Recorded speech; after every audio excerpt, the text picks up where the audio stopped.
Call the roll, and you have been counted present.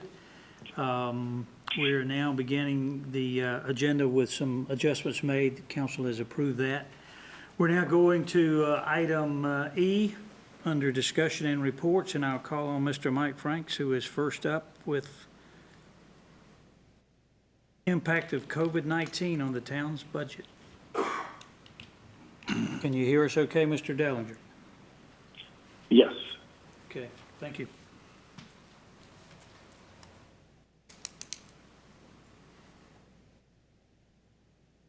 Can you see the screen now?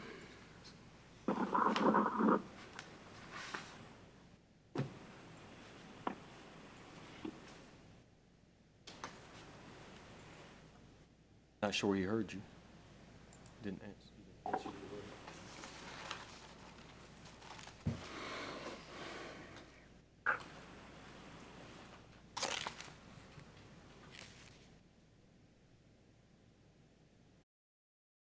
Can I make a suggestion?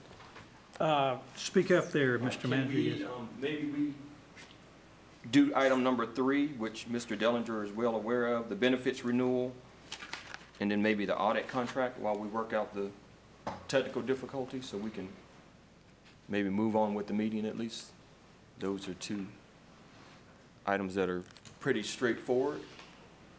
Yeah, I heard. And that will save some time while they're working out some of the kinks on the audio and visual. I don't think we have any slides for the health presentation, so yeah, I think that'll be fine. If you want to go ahead and do item number 3, is that, well, if it's okay with the mayor. I'm not the presiding officer. Well, so. I'm trying to be very flexible. This is a unique circumstance, so yeah, if moving ahead doesn't leave out any critical information for others, then we can move to item 3. Mr. Sheckler, benefits renewal.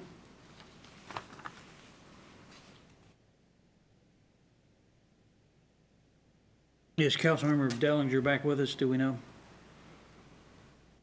Okay.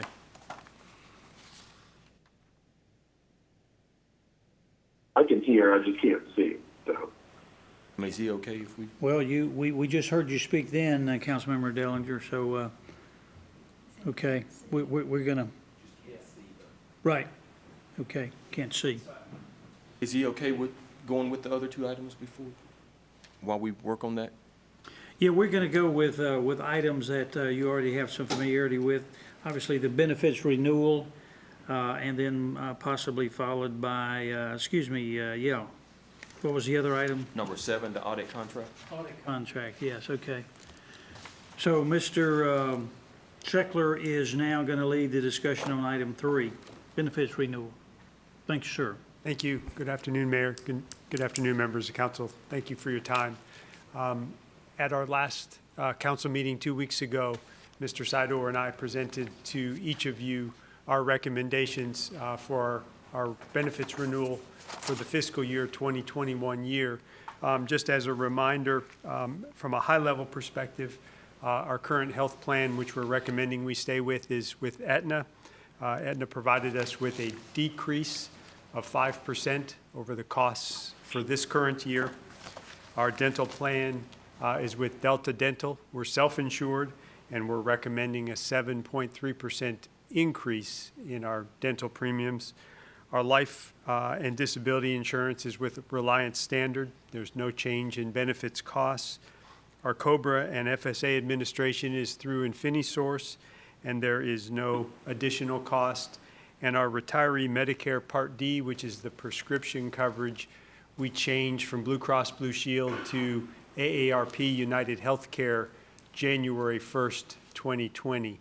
I had presented that information to you, and I'm back before you this afternoon to see if you have any questions about what was presented, as well as asking for your consideration to approve those recommendations so that we can begin to move forward even in this unusual time with getting ready for our open enrollment, as well as preparing for those benefit changes to become effective July 1st of 2020.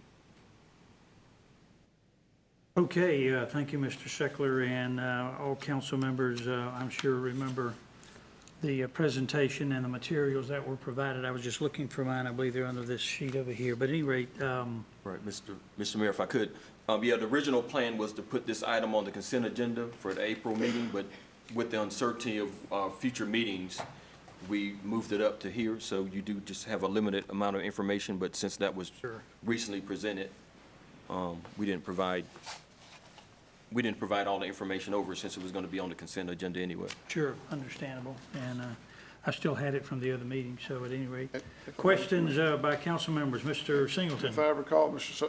Seckler, at the last meeting, the health plan reduction was about $117,000 or $18,000, and then the dental plan was cost another $8,000 or $9,000, so that it's about $110,000 reduction in total cost, what we Yes, know sir. on that, not including the Medicare Part D, that was not as expensive, but anyway, about $100,000 less than currently is this year with both of those two items as Yes, sir. adjusted. Okay. No numbers have changed since we met 2 weeks ago. No, sir. Okay, you Nothing just has need our changed. approval so you can move forward with the renewal. That's correct. Right. Yep, we need to go ahead and, with your approval, we can finalize all of those agreements, and then we can begin to work on the communications for the open enrollment process, which will be in May. Okay, yeah.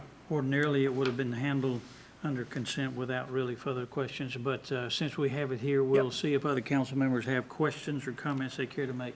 Mr. Matthews? No, sir. Okay, none. None. Mr. Vance? Mr. Dellinger, can you hear? Do you have any questions? No questions. Okay, thank you, sir. So I believe you are asking the council to go ahead and just formally approve Yes. this that is- executive summary. So I'll entertain a motion to that effect. I move to authorize the staff to move forward with approving the projected health insurance costs for the 2021 budget. Second. Okay, motion's been properly made and seconded. Any other questions, discussions, comments? Hearing none, all in favor, please say aye. Aye. Opposition, none. Thank you. So ordered. Okay, thank you, Mr. Sheckler. Thank you all very much. Appreciate it. Are we finished with you now? Okay, now we're ready, I think, to go back to Mr. Franks, or you want, I'm not sure, I think we're gonna do, the audit item. all right. Buy us a little more time. Yep. Mr. Beck. Item 7. Good afternoon. Thank you, Good Mr. afternoon, Mayor, sir. council members. We're bringing to you the audit contract for fiscal year 1920. We would be utilizing the same auditors as the previous 2 years, Malden and Jenkins. And typically, these things run in a 3-year cycle where you get a commitment from a firm to do your audit for 3 years and a pretty firm price for each year, and then they're each individual 1-year contracts. So the contract for FY 1920 would be in the amount of $30,500, and we're asking that you consider approving that for execution of that contract. Okay, Malden and Jenkins is the firm. Yes, sir. Questions from council? Mr. Beck, anybody? None here, okay. So I believe a motion would be in order to authorize the execution of the contract. So moved. Second. Properly made and motion made and seconded. Any further discussion, questions? Hearing none. All in favor of the motion, please say aye. Aye. Any opposition? Okay. None, and it is so ordered. Thank you. Thank you, Mr. Beck. Now we will go back, I suppose, to Mr. Franks. Item number 1, right?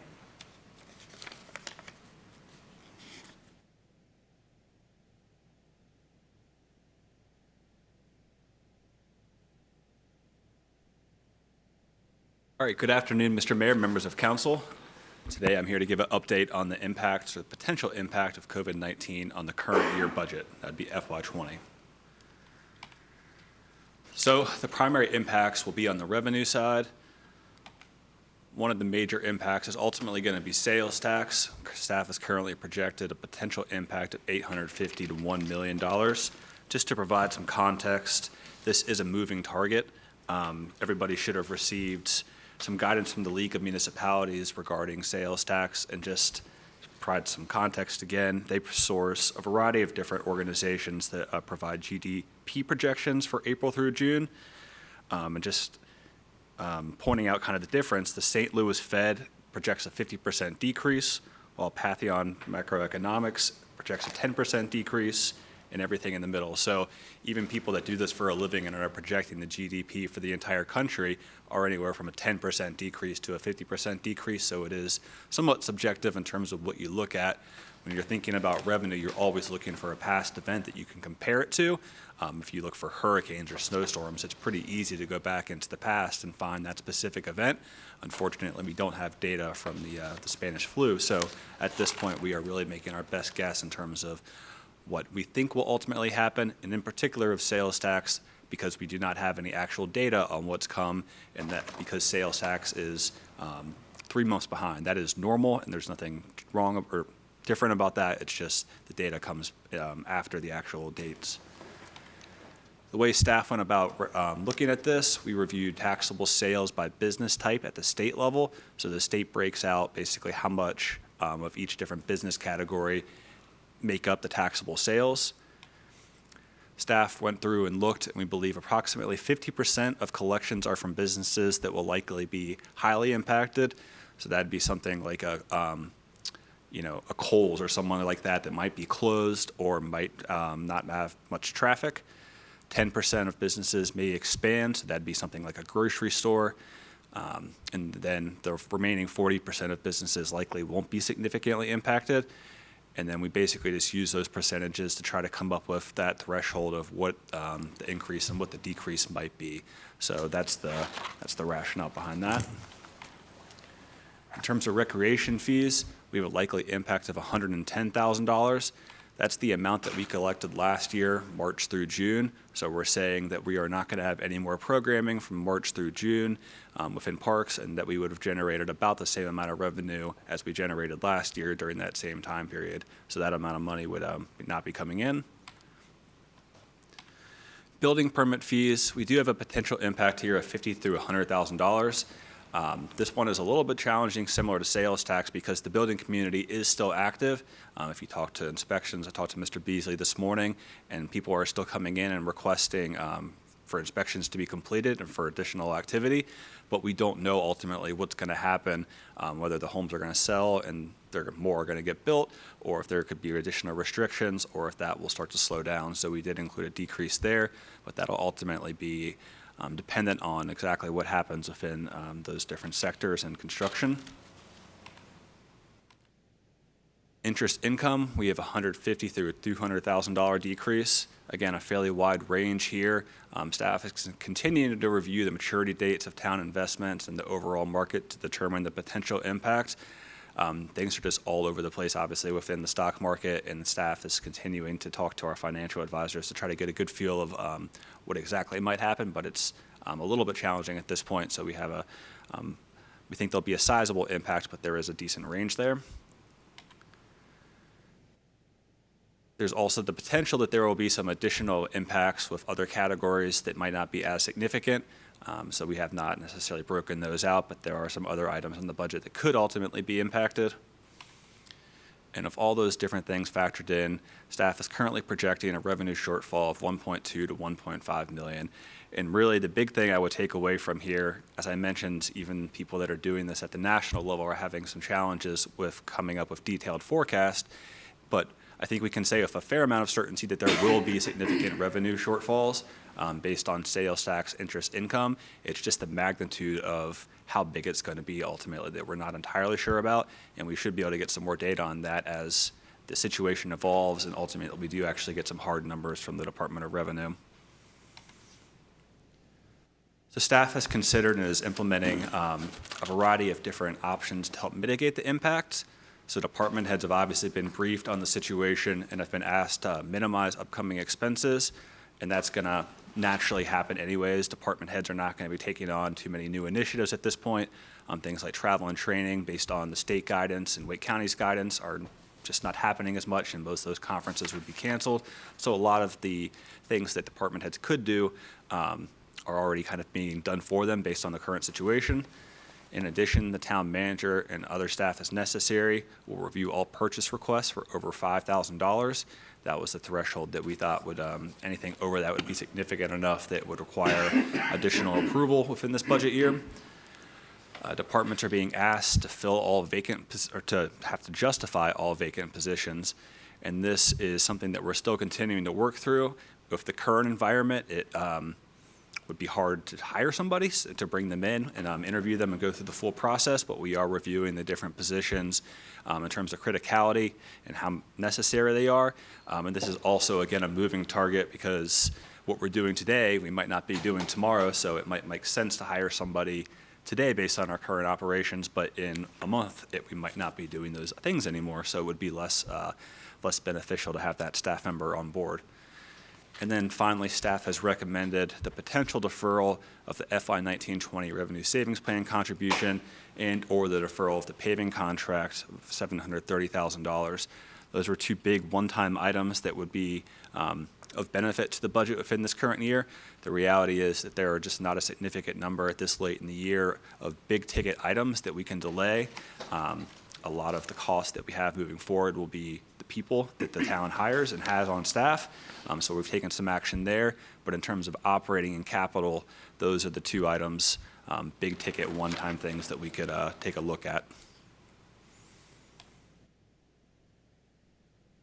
Just some additional considerations. As I've mentioned already a couple times, there is still a significant number of unknown variables. The impact of the virus on sales tax, just getting that data to come in. The impact of stimulus funding, as folks get their checks, will they go out and be able to spend it, or will they save it, or will they just be utilizing it for bills that they have piling up? The duration of the virus, not knowing exactly how long it'll last. If we flatten the curve and are able to get back to a normal activity by May or June, that's obviously going to have a much different impact than if we go all the way through the end of the year.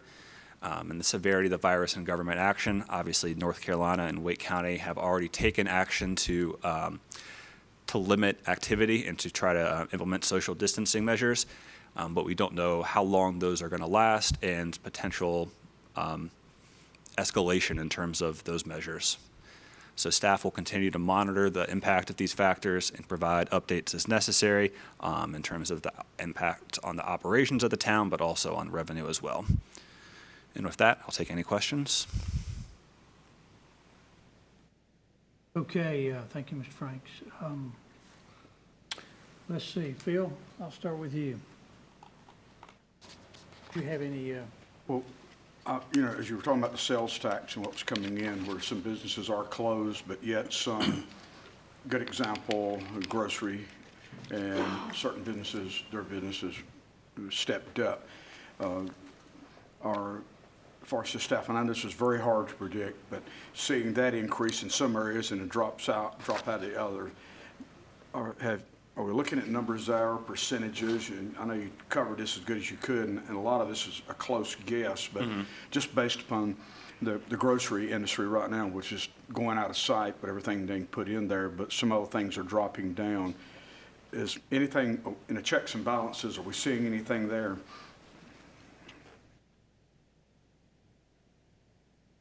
Yeah, so the way I tried to look into that, this is the report that the state publishes that I looked at, and as you can see, it has the various category or business type, high level in bold, and then broken out in more detail, and then it has the gross collections. So for example, food group, we have the groceries here, and I believe that was only about 5% of the state's total collections that go to sales tax. So while people might be spending a lot, not might, they are obviously spending a lot of money at grocery stores right now. In terms of percentage, that does not make up generally a significant percentage of the collections within North Carolina.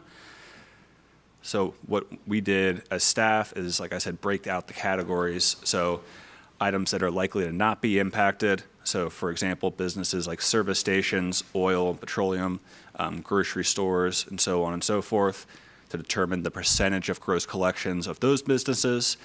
Limited, no impacts. There's a few here, and then likely or significantly impacted. So for example, apparel group, so those are like the Kohl's and different items like that, people that are gonna go shopping, your brick and mortar shopping. Motor vehicle dealers, furniture group, so people going out and buying furniture, getting furniture fixed. All food, less groceries, general merchandising, airplane dealers, hotels, that makes up about 51%. And then it's really just anybody's best guess on how much those categories are then impacted in terms of coming up with the total loss of revenue within a year. So we did try to break it out. So for example, some of these, we have projected continued increases. So the likely not impacted, we are still assuming that they will go up as they have throughout the rest of the year. But the likely significantly impacted, we have, in the worst case scenario, an 80% decline. In the better case scenario, a 65% decline. And those numbers seem realistic to me, but honestly, you could make a coherent argument that it could be worse or better than those based on a variety of factors. And until we get the data, it really is just your best guess. Okay. Craig? Interesting, when you look at that, you look at groceries, the collection, 385 million. And then you look at food less groceries at 1 billion.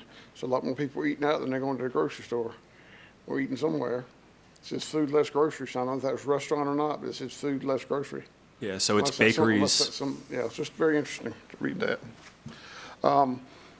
3 comments. 1, actions to mitigate impacts. Item 4, staff recommended the potential deferral of the revenue savings plan and the deferral of the paving contract. 3 things. 1, not in favor of the first 2. Revenue savings plan is to pay for current debt and future debt, which we will incur. 2, the paving contract, when we passed that, I made the motion and specified that we increased the tax on each individual vehicle was to go to street improvements and street projects, period. Item 3, fund balance. We've been told all these years I've been serving, fund balance is there for emergencies, fund balance is there for emergencies, fund balance is there for emergency. This is the damnedest emergency we've had. The only thing that compares to us is Fran. We've had other storms, we've had to get reimbursed from FEMA. This is the fund balance, the emergency you use fund balance for. I mean, that's what you're told. This is a savings account. That's it, period. You don't do this, you don't do that. You can make budget cuts and tight, yes. It's there for a reason. This is the reason. The best justification of fund balance. If we don't use fund balance, then we've lied to the citizens all these years. And if y'all want to do that, that's fine, but I'll sure remind everyone that when they say, how come the fund balance is so big? I said, I don't know. I reckon we just got it sitting there just to have it sitting there. This is the emergency you use it for. That's exactly what it's there for.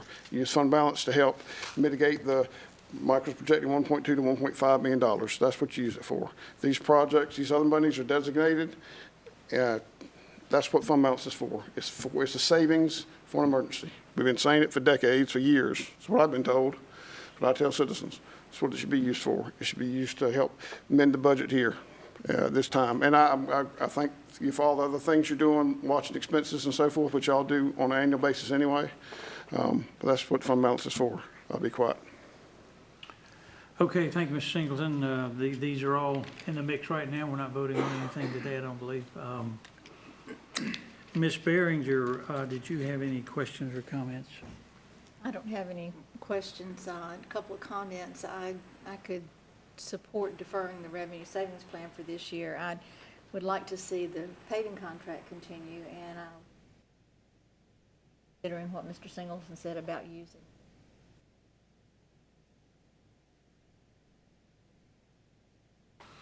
Okay, Mr. Vance. I have nothing to add. Okay. Mr. Dellinger? Yes, sir. I have 2 questions. Are there any reimbursable expenses related to COVID-19 that will be paid back to us by the state or the federal government that we know of? Some, yes. I know we have, I believe, some IT expenditures that we've already incurred or will be occurring. And then I'm actually going to defer to, I don't know if you have any comments, David. Yeah, I can comment a little bit on that too, is we will have to keep track of all of those expenses, and the way the declaration works is it has to be a certain amount countywide, a threshold, and so we'll keep up with ours and then submit that with the county to get over the threshold. But there will be some COVID-19 things. There was a question today on a webinar I was listening to. There was some question about how much IT will be allowed to be credited, and especially with a lot of folks doing teleworking. So it just kind of depends on how essential their jobs are considered, whether some of those expenses will be, we're able to submit some of those expenses. But I don't know, David, you have any other?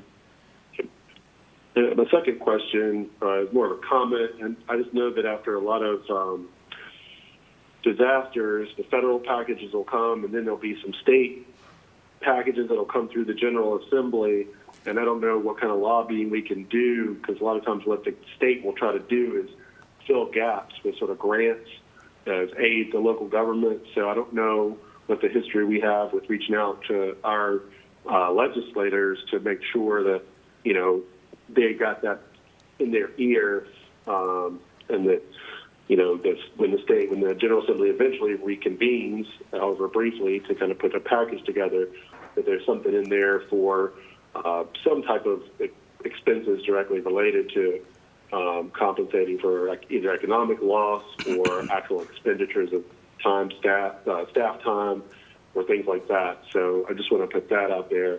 The other thing is I'm in favor of the recommendation to forego the contribution to the revenue savings plan at this point for this year.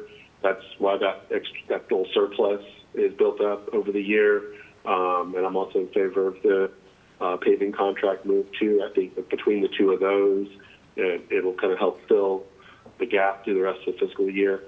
I'm definitely in favor of those two items. I guess we'll talk more about the longer term stuff next, but I'm in favor of those two recommendations. That's all. And Okay, thank you, Mr. Dellinger. Yes, if Mr. I may, Manager. Councilmember Dellinger mentioned lobbying to our legislature, and as we speak, and it may be over by now, but the League Municipality, several agencies were presenting to the Legislative Oversight Committee on COVID-19 at the state level, and the League was scheduled to present, and they may be doing so right about now, about the impacts on municipalities throughout North Carolina and some of the revenue shortfalls that we're expected to see. So some of that's is being done on a global level, but we can certainly have our lobbyists reach out to some folks and make sure our best interests are relayed on to them. Ask Mr. Dellinger a question. Damian, can you hear me? Yes. What was your comment about the revenue savings contribution? I'm in favor of this year deferring the contribution to the revenue savings to fill the budget gap. I mean, that's basically what it's surplus money anyway, in a way. So as far as fund balance, I think we can talk about that as we get into the sort of next year's budget. But again, I think the proposal for deferring the contribution to revenue savings and the paving is, I'm in favor of that. Okay, well, you clarified, you said that we saved the revenue savings plan was to save money. It's not to save money, it's money to pay debt, current and future debt. And question on Mr. Dickerson. In the past, Rodney, you have worked with getting reimbursed from the federal government, FEMA, for different issues. And when we've done that, that is usually a very slow process, anywhere from 6 to 24 months, correct? It takes a while to get reimbursed. That was for weather related, Yes. So it can take a while. Okay. And I don't. I wouldn't count on Well, we don't know any how hurry. long this is going to last, Yes. but you know, so far our expenses are not that great. You know, we're spending some things on IT, and we might be getting some personal protective equipment, but the numbers on this are not going to increase like real fast. Right. A rapid rate. So if there's the opportunity from any federal assistance for payback, we don't need to be holding our breath waiting for it, because how slow it has been in the past. Yeah, there's a lot of documentation, and this is an unusual event, so not many have been through this, so I'm sure there's going to be a lot of crossing Ts and dotting Is and making sure everybody's documentation is in order. Plus, this is nationwide. This isn't the coast of North Carolina, the coast of Virginia, or South Carolina, or New Jersey with a storm. This is the whole country. Right. So it's a whole different animal, okay? Just wanted to, I don't want us to think we're gonna get reimbursed from the federal government in the next 2 or 3 weeks or the next 2 or 3 months. Just to confirm that. It will take a while if it happens. Yes. Yeah. Mr. Matthews? Mr. Mayor, Councilman Singleton, he brought up a good point, reference fund balance, and in the years I've had the honor of serving, we've never had to get into it, and just a time or two in a small amount, but I agree with him. This is what the fund balance is for emergencies, and we've never experienced anything quite like this. And I don't think it should be just a pot sitting there that is forbidden for us to touch, but pull from it very sparingly as we need it to take care of the town. And I agree with Mr. Singleton. That's something we've got sitting there for just such an occasion. And rather than cut ourselves short, let's do what we need to do.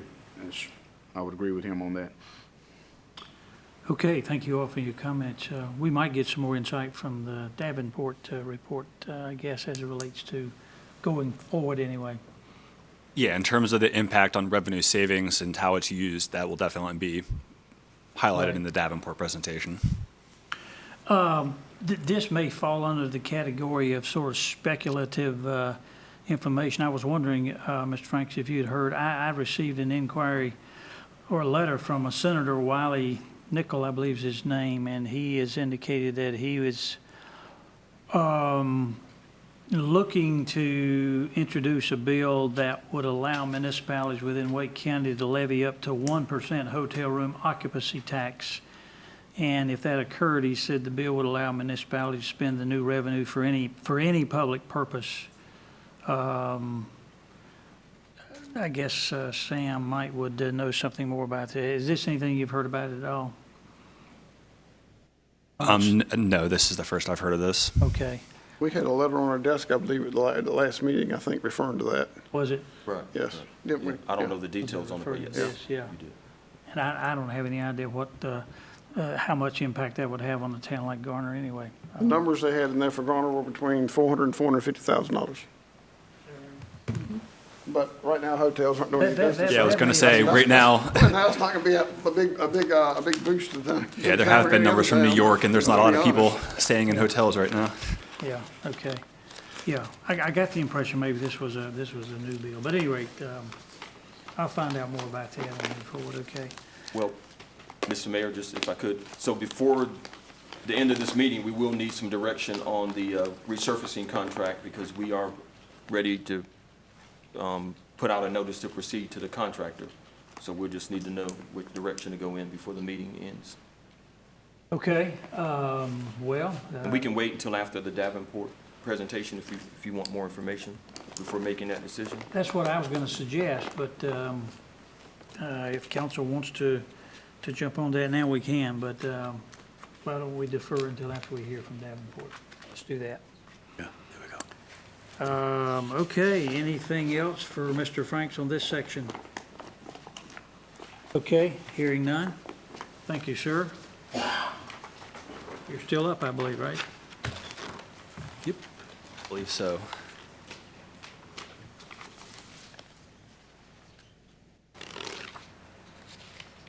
All right, the next presentation is on the FY21 budget and 5-year forecast summary. So this is going to take a look at both our current year forecast, pre and post now COVID, and also the 5-year forecast in the same regard. And then after this presentation, Davenport will provide a presentation, and hopefully these will be connected. This will be the first year Davenport has incorporated the operating model that we've started to build into some of the debt capacity in the CIP model, so you can hopefully get a whole picture of the town's financial position. So this will hopefully feed nicely into what Davenport presents. And this is the latest info you put at our desk, I believe. Yes, sir. But you alluded to it in an email. Yeah, is that right? yeah, emailed it and then put it on your desk. Thank you. So we will review prior year actions, so focusing mostly on last budget year where we did have a tax increase to address some requirements. Review the original and revised FY21 and multi-year budget forecast, revised being the impacts of COVID-19 or potential impacts. And then we'll discuss additional requirements. So as of last year, I've shown everything as a baseline in terms of what we're funding, so just normal operating requirements. I have not included new funding items, so we'll get into what some of those new funding items are that departments are thinking about and might be required in the future. So FY20 in review, we did have the 2 3/4 cent tax increase to address a combination of market forces, increasing demand, and unfunded mandates. As a reminder, a lot of those increases, or that increase, was to cover things that had kind of built up over the course of time or related to growth. So we had experienced a significant number of health increases. The retirement system rate increased that year, and that was something that the state basically mandated that you will contribute additional funding for in terms of meeting state retirement needs. We dedicated additional money towards resurfacing. And then we just had some overall growth costs, so things like solid waste, where just as you have more customers, you're obviously going to have some additional costs. The tax increase allowed for those core requirements to be met, but there was understanding that future action would be required, that was the first step in a multi-year step process to try to address the operating budget. And that's basically because there were still a significant number of unfunded requests, so things that departments felt like they needed, and as we continue to grow, that we likely will need on some level in the future. So within this year's forecast, and there are a couple of overarching themes, there is significant growth that we see. You guys have approved a lot of that, obviously, and we do anticipate that to continue, at least at this point. And with that, there would be a corresponding impact on other major revenue categories, such as sales tax. So we do anticipate property tax revenue, just from natural growth in other categories based on population growth, to continue to increase. There are ultimately several budget drivers to consume a significant portion of the anticipated growth, which limits the town's ability to fund new requirements, which kind of gets us back to where we talked about where the FY20 was the first step. So we are starting to see the growth, and we are starting to experience the high, or we likely will start to experience some fairly high growth rates in terms of construction, but we're still not quite there, and we might have to take some additional steps. Within this year's budget, we also do have the ability to utilize the revaluation as a tool. So Wake County performed the revaluation this year. You've received a presentation from Marcus Kinraid from Wake County talking about the overall growth increases, and basically that we saw significant growth in terms of the property value within the town. We also have a more detailed understanding of future year requirements. So as we've refined the 5-year forecast, we've gotten a better feel of what items are out there, had some more time to work through some of the challenges and to get some of the details down. But as with many things now, the impact of COVID-19 could be fairly significant.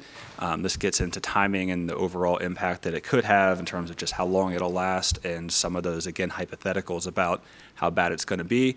But there could likely be some level of impact on COVID-19, so we'll address that.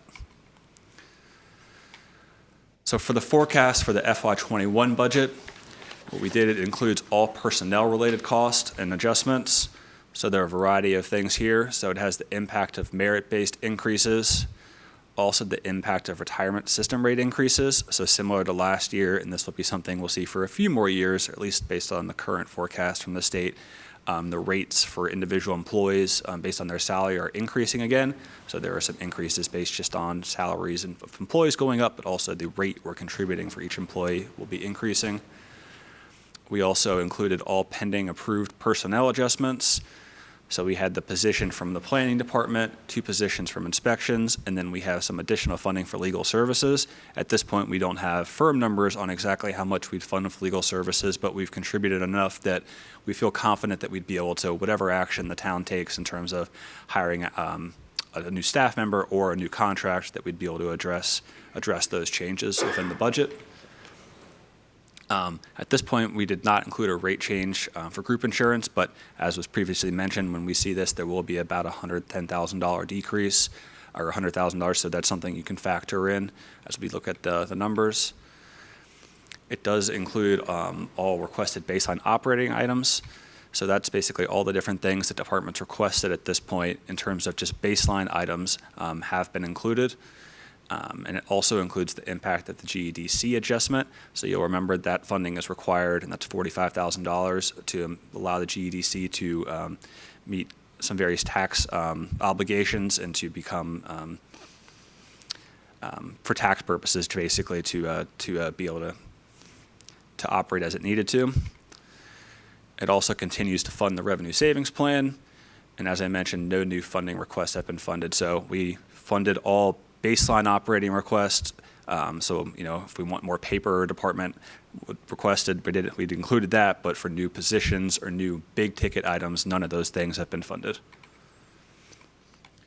In terms of revenues, we utilize the Wake County projection for real estate.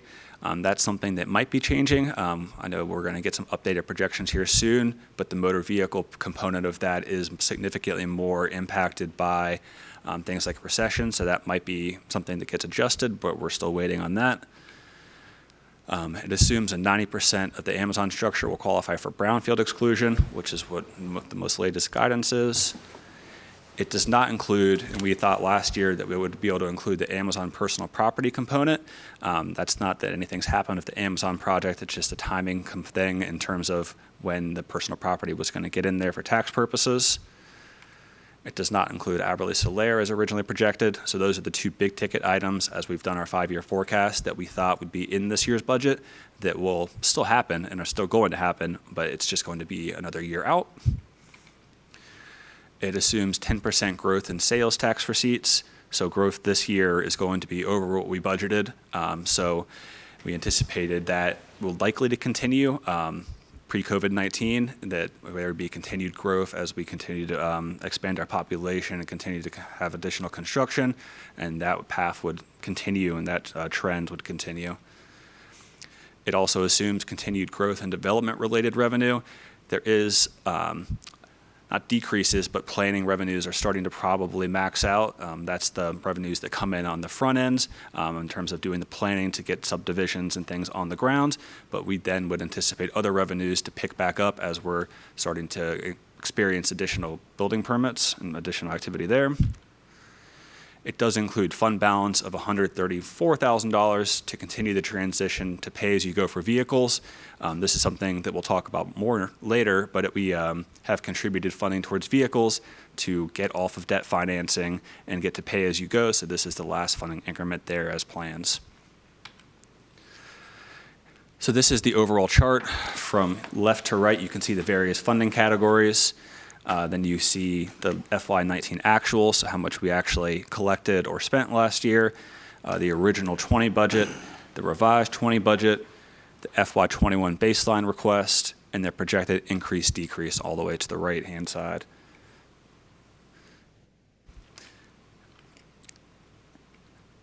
And it is cut off at the bottom, but the big takeaway in terms of this is we are projecting about $1 million shortfall currently. That would be coming down with the health insurance, but there is at this point still a projection of expenditures outpacing revenues even with no additional new funding items being included.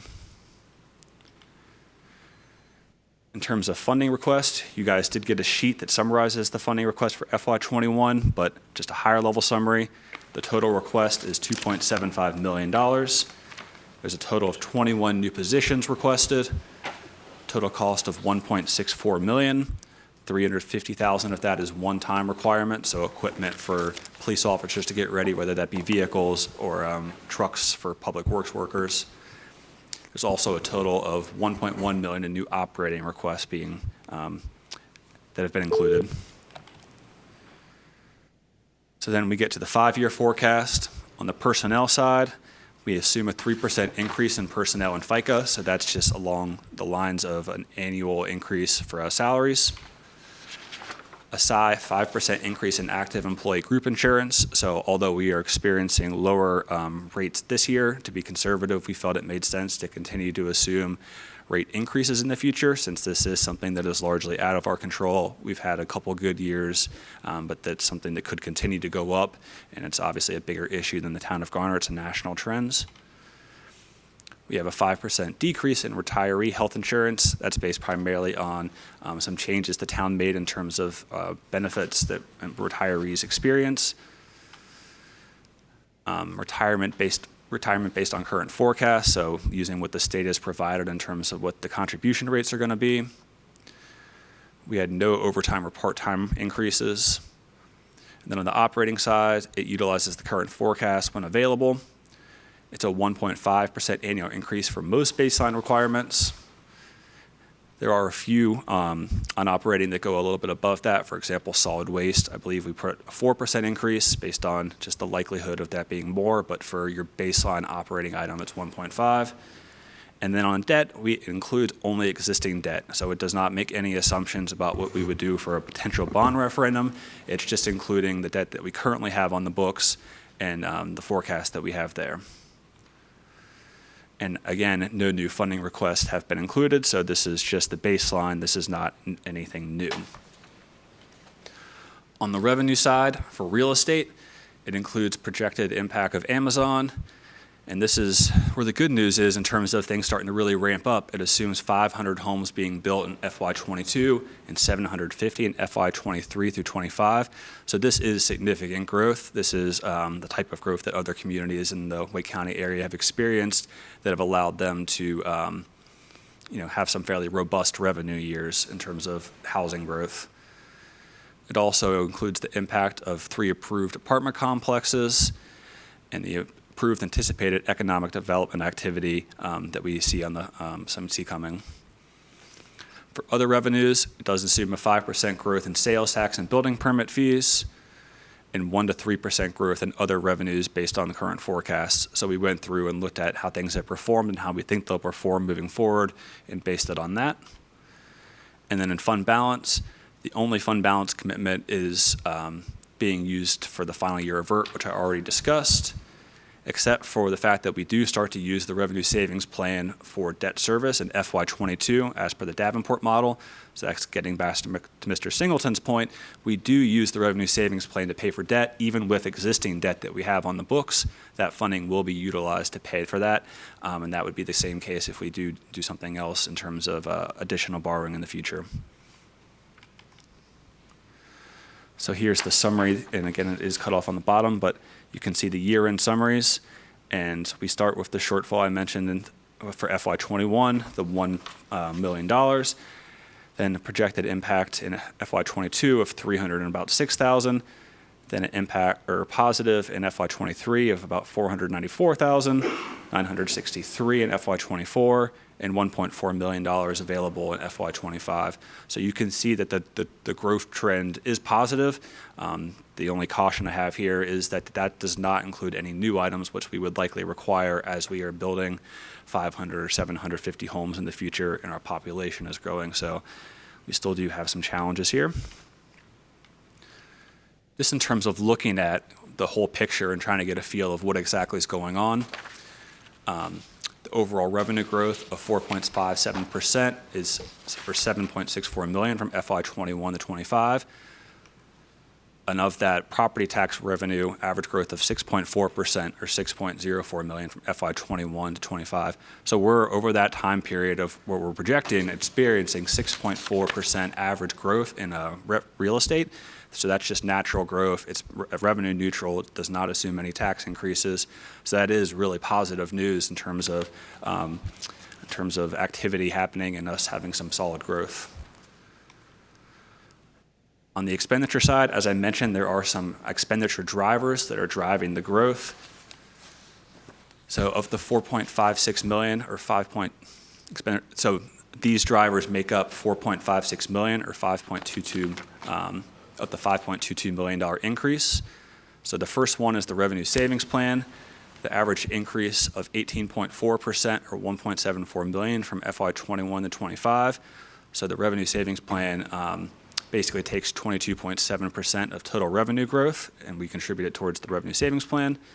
We also have salary increases. The 3% annual increase results in total growth of $1.45 million from FY21 to 25. The retirement, so the state mandated increases and the salary adjustments result in total growth of about $492,000. Group insurance, the 5% increase over that time period would be about a $482,000 increase. In solid waste, as I mentioned, there's a 4% increase there for increased customer activity, and that would generate or cost about $398,000 over that time frame. So there's a couple drivers that are ultimately having a significant impact on the budget when you just look at it from a baseline perspective. So as we experience significant growth within real estate and in other categories, these are the drivers that are making it challenging for us to still meet some of our other requirements in terms of operating requirements. So the COVID-19 forecast. So on expenditure side, we did not make any changes. As we've talked about, we don't really anticipate there to be a significant number of expenditure items. There might be some more IT equipment, but there shouldn't be anything too impactful on the expenditure side of the forecast. But within this, to keep it fairly simplistic, we just assumed a 30% decline in sales tax just for FY20 through 21. So that's the only adjustment that's been made. And obviously that is a significant and aggressive adjustment. I think it's probably worst case scenario, but at this point we obviously have no idea when exactly this is going to stop, and we don't have a great feel of exactly how much it's going to impact things like sales tax. So given that that's one of our major revenue categories, we wanted to show you what the potential impact could be if it continues to be a major issue. And as you can see here, it's cut off at the bottom, but there is a large impact in FY21, and that is just based on the fact that sales tax is a significant percentage of our revenue. I believe it's about 20% of total general fund revenue. So a significant decline there would have a significant impact on our operating budget. But then as you can see with the prior forecast, things do continue to get better as that growth comes all the way to FY25, where we'd have $914,000 available. We then move into some of the additional requests. So you had the sheet that summarizes FY21. We do have requests for FY22, 23, 24, 25, and then some higher level categories. So think fire station, things like that that are more combined. So I'll take any specific request on for additional information for the positions, but I was just going to show these. We do have some engineering requests, IT, administration, a couple of police positions, a plan reviewer for inspections, a variety of items for public works in FY22, and then some requests for FY22 from parks. In FY23, an additional request from engineering, police, a new position in planning, 2 positions in public works, and then some additional items in the parks department. In FY24, some additional planning or engineering positions, some patrol officers, public works positions, and a parks request. And then in 25, also a police position and a planning position. And then in terms of your high-level items that are out there, the Public Facilities Repair and Maintenance Team, Perform, or Capital Renewal, however you want to think about it. It's the team that reviews the annual requirements that the town has in terms of maintaining the various infrastructure that we have. So think playgrounds, HVAC systems, doing painting, all those different items just to upkeep with the stuff that we do have. So there are annual funding requirements of $374,000 that have been identified but not funded in the capital improvement plan. And that's based on several years ago doing a really intensive review of all the different items out there. The last several years we've continued to look at that list and add them, but based on limited funding, it has not been as extensive of a process. But staff does believe, especially as we continue to construct additional equipment and additional items, that we could have annual funding requirements of as much as $500,000 to fully meet long-term infrastructure replacement requirements. So that's just maintaining all the various stuff that the town has on a consistent basis.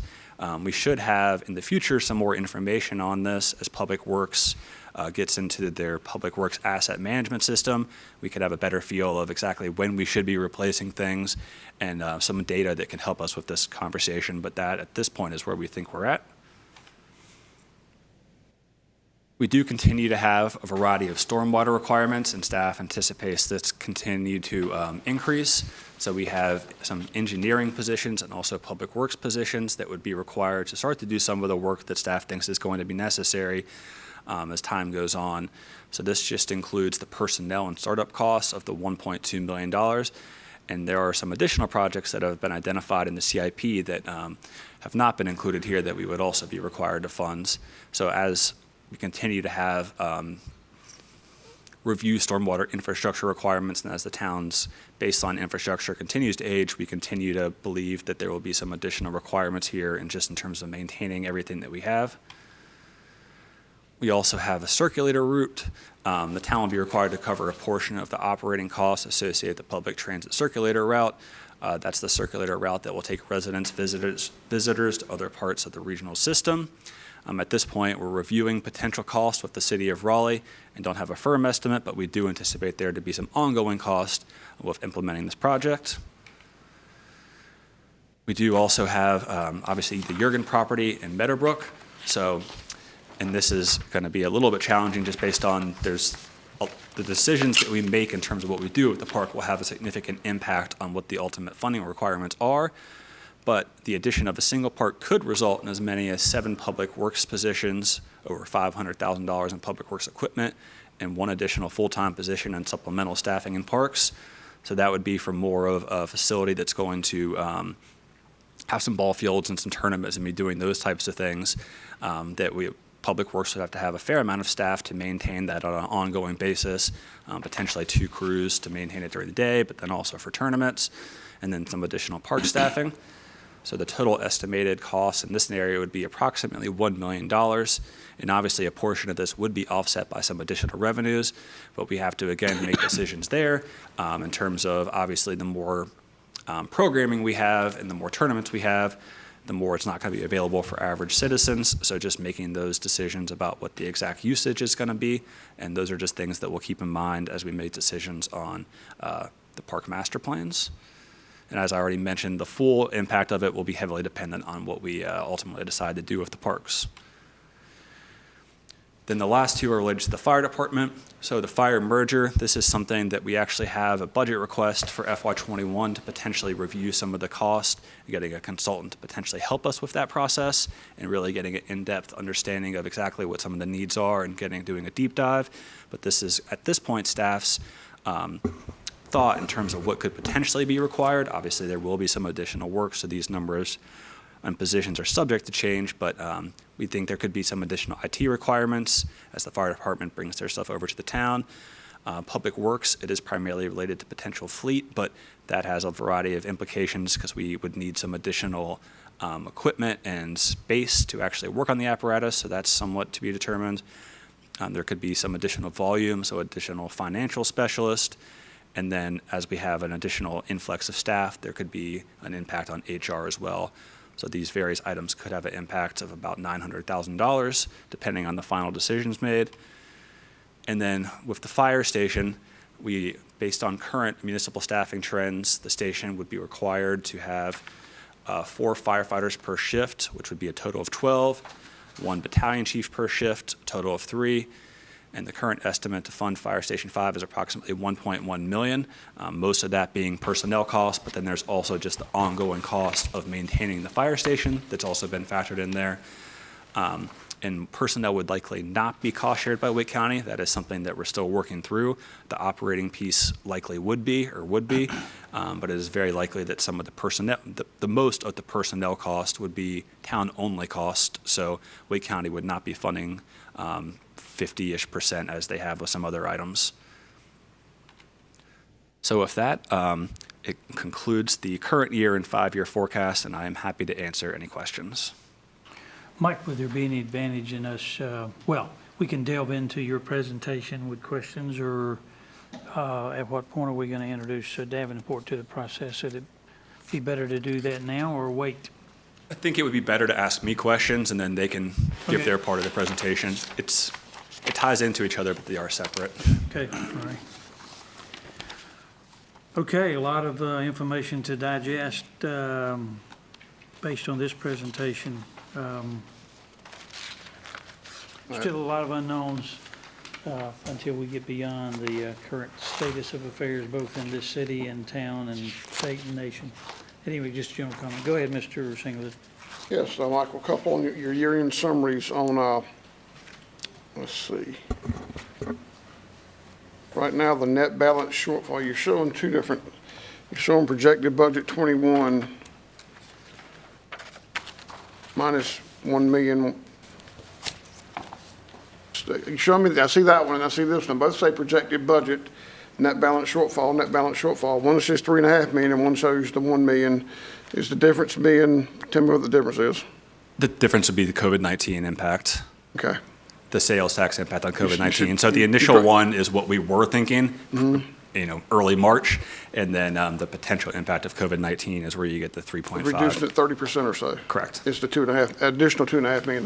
Yes, sir. Okay, I just want to make sure. I thought that's what you were saying, but I want to make sure the $2.5 million is relative to the 30% projection. Yes. Okay, all right, thank you. In the year-end summaries page you're looking at. Okay, let's see, I'll go this way. Ms. Behringer. Mike, why is would Wake County not help fund the personnel in addition for Station 5?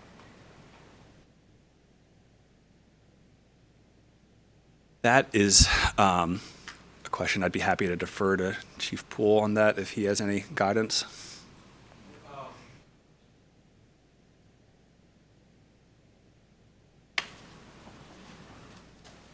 When the town and Wake County agreed on the cost share agreement, it's based on certain parameters. Generally, it's based on the operating expenses. Any FTEs expanded after 2007, I believe, were not funded by the county until they do a long-range planning study. That administrative committee study has been going on for about 18 months now, trying to determine an effective response force for the unincorporated areas of Wake County. And until they do so, they have not added any additional positions into the fire tax district. They are required to pay for the cost share the operations of the fire station, so the day-to-day usage, facilities, expenses, and things like that. But as far as the personnel, until that agreement changes, they're not cost sharing any personnel expenses. So what's the projection for when that study will be finished? It's a good question, Ms. Behringer. I don't have you an answer for that. I hear what you're saying. It doesn't seem balanced since that station would be serving county primarily, but sooner rather than later. Thank you. Yes, ma'am. Thank you, Chief. Do you have anything else, Ms. Behringer? No. Yes, Mr. Franks, I have several questions. One pertaining to the previous briefing you gave in reference to the actions to mitigate the impacts. Sir. And actions to mitigate the impacts in the previous briefing you gave us. There was a statement made about the fund balance and it being used for emergency purposes. Yes, sir. Can you tell me the balance within the fund balance now? If an unassigned fund balance, I could get it to you quickly, but off the top of my head, I'm not 100% sure.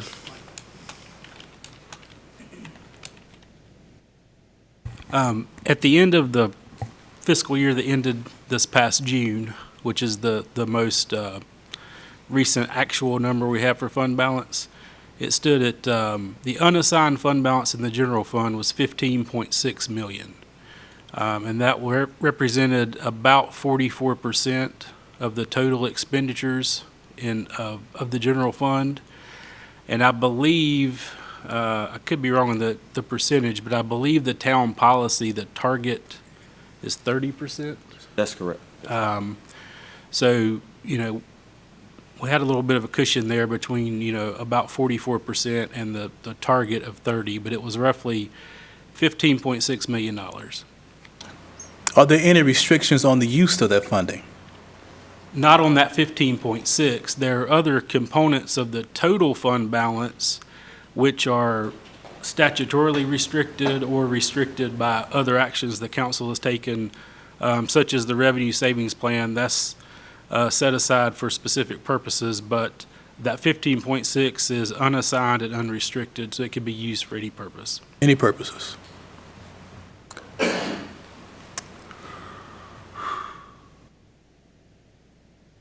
There's no doubt that these are unprecedented times.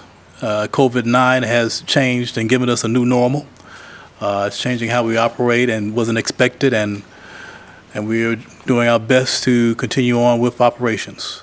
With that being said, based upon the use of the fund balance and these unprecedented times, I'm inclined to lean toward using the fund balance for the revenue savings plan and also for the paving contract. Okay, before I move to this end of the dais, Mr. Dellinger, did you have questions or comments? Yeah, on slide 6, where you have the budget projections and the revenues, the expenditures. So the chart. Which slide was that? The chart that has the fiscal year 2019-20, that one right there. Okay. So my questions are on these expenditure projections, and I'm looking particularly at planning, engineering, and public works. And when I look across, I see 2019 and 2020 budget, and then I see the revised budget, and then I see the 2021 baseline budget. And what is the rationale for, we'll take planning, for its revised budget going from $775,000 to $1 million, and then its baseline back down to $955,000, and then in engineering you've got an increase from 2019 of $636 to $737, but then the revised budget is $851.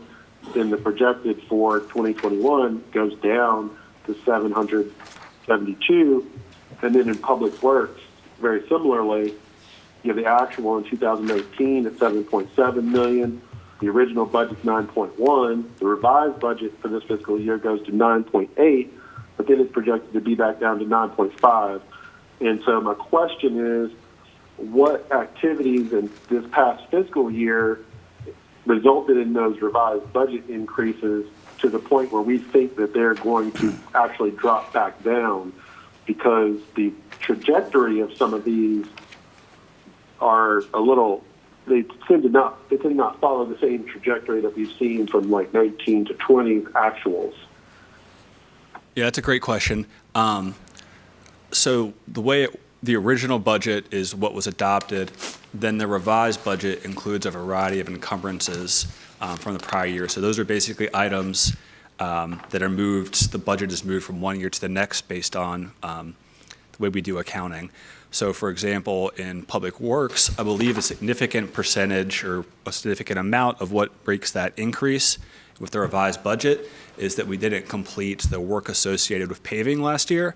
So the money associated with the paving contract would then move into the next budget year and have an impact on those expenditures. So it's basically one-time contracts that are moving into the next year that have an impact. I believe it's the same thing with engineering.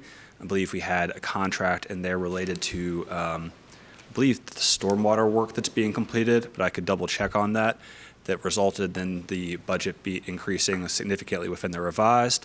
And then on planning, I am less sure of exactly what was included in the revised budget. It could be the funding associated with the UDO, but I'm not 100% sure. So I would have to get back to you on that. But that's the overall answer, is that you have your baseline budget, and then for some of those departments, just based on the timing of when they're completing contracts or the timing of when they're completing work, the money moves, would have moved from 19 into 20, and that's reflected in the revised budget. I hope that made sense. Okay, that made sense. And then on the revenue side up at the top, we have this fourth quarter that is going to be a wash in several revenue streams, and there seems to be an expectation on the global sort of side that we're going to be in a recession potentially for 8 to 18 months. And so when I see these sort of increases in revenue on permits and fees and other taxes and licenses, if we're going into the first 2 quarters of the next fiscal year on a potential down skid, to reach these increases, we have to be much better in the last half of the fiscal year to even match 2020. And so I'm having a hard time seeing how there are these sort of projected increases when we're actually probably headed into an environment that's going to be generating less revenue than the year we're in, save the fourth quarter, for example. Yeah, so the forecast that we're looking at on this page was the initial forecast if you had taken us back to March 10th, pre-COVID-19. So that was the second number, the second forecast where we showed the sales tax decline. So we would look at all the revenue categories, but there would be some changes to this based on potential impacts of COVID-19 that were not reflected at this point. So this was the forecast kind of pre-COVID-19. And then the forecast that you saw with the approximately $3 million shortfall is potentially more realistic of what we could expect with COVID-19 moving forward. Okay, thanks.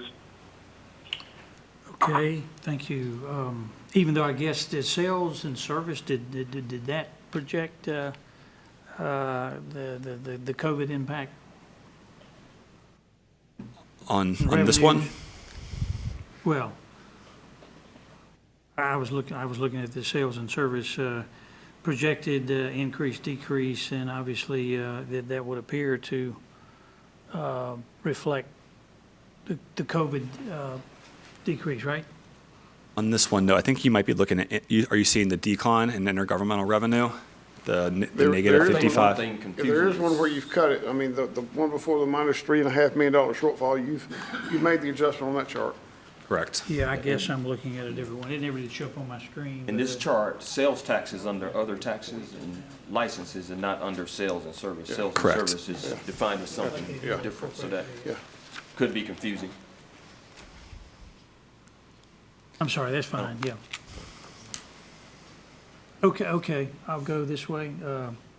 Mr. Matthews, Not right now, Mr. Mayor. I've got a couple of my questions already answered. all right, and Ms. Singleton, No, sir, nothing right now. okay. All right, is that it for Mr. Franks? It is. Mr. Town Manager, anything else you want to add here? Now, that's it for now. Okay, Thanks. all right. All right, we welcome our friend from Davenport. And we're lucky enough to have Mr. Ted Cole here from Davenport and Company to provide us some summaries in terms of debt affordability with some different scenarios. And then also, as I mentioned, we've been working on a forecast that looks at all the different components of what the town has. So the 5-year operating model that we just went through, the debt affordability, also the capital improvement plan, to take that whole holistic view of everything that we have and to put that together in one chart. So this is our first iteration of that. So we want to get some feedback from you guys and potential scenarios that you'd like to see in the future. So with that, Mr. Cole. Okay. Welcome, sir. Good to see you Thank again. you. Good Our afternoon. annual- Appreciate being here. Yeah, good, okay. I do have hard copies if anybody would like that. I think what we have is on the screen. No, we'd like hard copy. My screen never has started working, so I don't know why. Or did I just need to turn it on? Look in the right-hand corner. I see your button's not on. Come this way. See, that clears that round button. Come this way with your thumb. Right There you here. go. Yeah, Yeah, there you go. okay. You couldn't. There you go. Block came on, so that's it. Okay. I thought it just malfunctioned. So the hard copies are coming around, Thank you. and hopefully the member on the board, on the phone rather, can hear okay and be able to see it on his screen. There are a few slides that the numbers get pretty small, but between the screen and the hard copy, hopefully everybody can see it. Again, I'm Ted Cole with Davenport, and we appreciate the opportunity to be here. The presentation itself that I plan to go through goes to about page 33 or so, and we'll work through it quickly. There are several things in the appendix that you might want to look at along the way or after the fact to support some of the information that we are going to go through, and I'd like to try to keep it as conversational as possible. Please stop me if you have questions. Page numbers are in the lower right-hand corner. Give or take, how much time do we have for this item? Well, if I say you have as much as you need, I want you to, I'm sure you won't abuse that. No, I won't abuse it, no, sir. So we'll get started, and we'll try to work through it relatively quickly. Page 1, topics for discussion. So just kind of down the line, we're going to just reintroduce the town's credit ratings. We're going to give a high-level overview on your existing tax-supported debt profile and talk about some of your debt policies and some comparisons to other similarly rated municipalities. We're going to touch on a debt affordability model and the revenue savings plan, your current version of the capital improvement plan, the town budget forecast model that you all really just discussed. We've got a recap of that, very simple. And then as was discussed, an idea, a plan to try to merge some of these models together so that we have a more comprehensive financial model going forward that is able to pull in your operating budget model and the CIP, capital improvement plan, and your debt model all in one place. Okay? So quickly on credit ratings and peer comparatives on page 3, if you look at that table or on the chart on the right, there are 3 national rating agencies. Garner has ratings from both Moody's and Standard & Poor's. From Moody's, you're a AA1, so you're 1 notch away from the highest rating possible of AAA. From Standard & Poor's, you are AAA, so that's the highest level of rating that any local government can achieve. Have never needed or felt the need to utilize Fitch at this point, but they're the 3rd recognized agency. So very highly rated. The ratings were last reported back in the summer of 2019, so they're pretty fresh as well. And there's a little bit of a history, a progression of the town's ratings in the bottom right corner. It's just kind of interesting to go back. We go back to 2009. You were an A1 rating by Moody's, and you can see the progression to where you are today. And likewise, with S&P back in 2009, you were a AA minus, have had a couple of upgrades along the way. So it's been a nice progression to where you are. We do subscribe to a database that Moody's maintains. So when you look at the left-hand side of this page, across the country, cities and towns, there are no counties in here for the purposes of the comparison. Moody's rates 238 cities and towns as AAA, 306 is AA1, one of which is Garner, AA1, and 690 some AA2, which is the rating category just beneath you all. And then within North Carolina, you've got 12 AAA cities and towns by Moody's, 10 AA1s, one of which is Garner, and 15 AA2s. So, you know, just in terms of particularly your North Carolina peers on the Moody's side of things, that is what we're showing there with the AA1s. Okay? A recap on page 4 of how Moody's and Standard & Poor's go about rating local governments, their general methodology. And so Moody's is on the left. They last updated this in 2016. What you'll see in that chart is they have 4 areas of focus. Economy and tax base is worth 30% of the rating. Finances is worth 30%. Management is 20%, and debt and pension is 20%. That's how they go about rating local governments. They have a very quantitative, data-driven model, and then out of that model comes a rating, and they have also the ability to adjust that rating within certain parameters for more qualitative or subjective elements of your credit that maybe aren't immediately noticeable or seen in the numbers. So it's data-driven first, and then they can make adjustments for the qualitative or story. S&P on the right largely gets to the same place. They have a few more moving parts to get there. They look at 7 areas of focus, but they get to about the same place, economy being 30%, finance and budget being 30%, management and debt being the remaining 40%. I know there was a conversation earlier about the use of fund balance, right? And the town does have a policy, and it was stated correctly earlier that unassigned fund balance, you have a target to try to maintain at least 30% unassigned as a percent of your budget.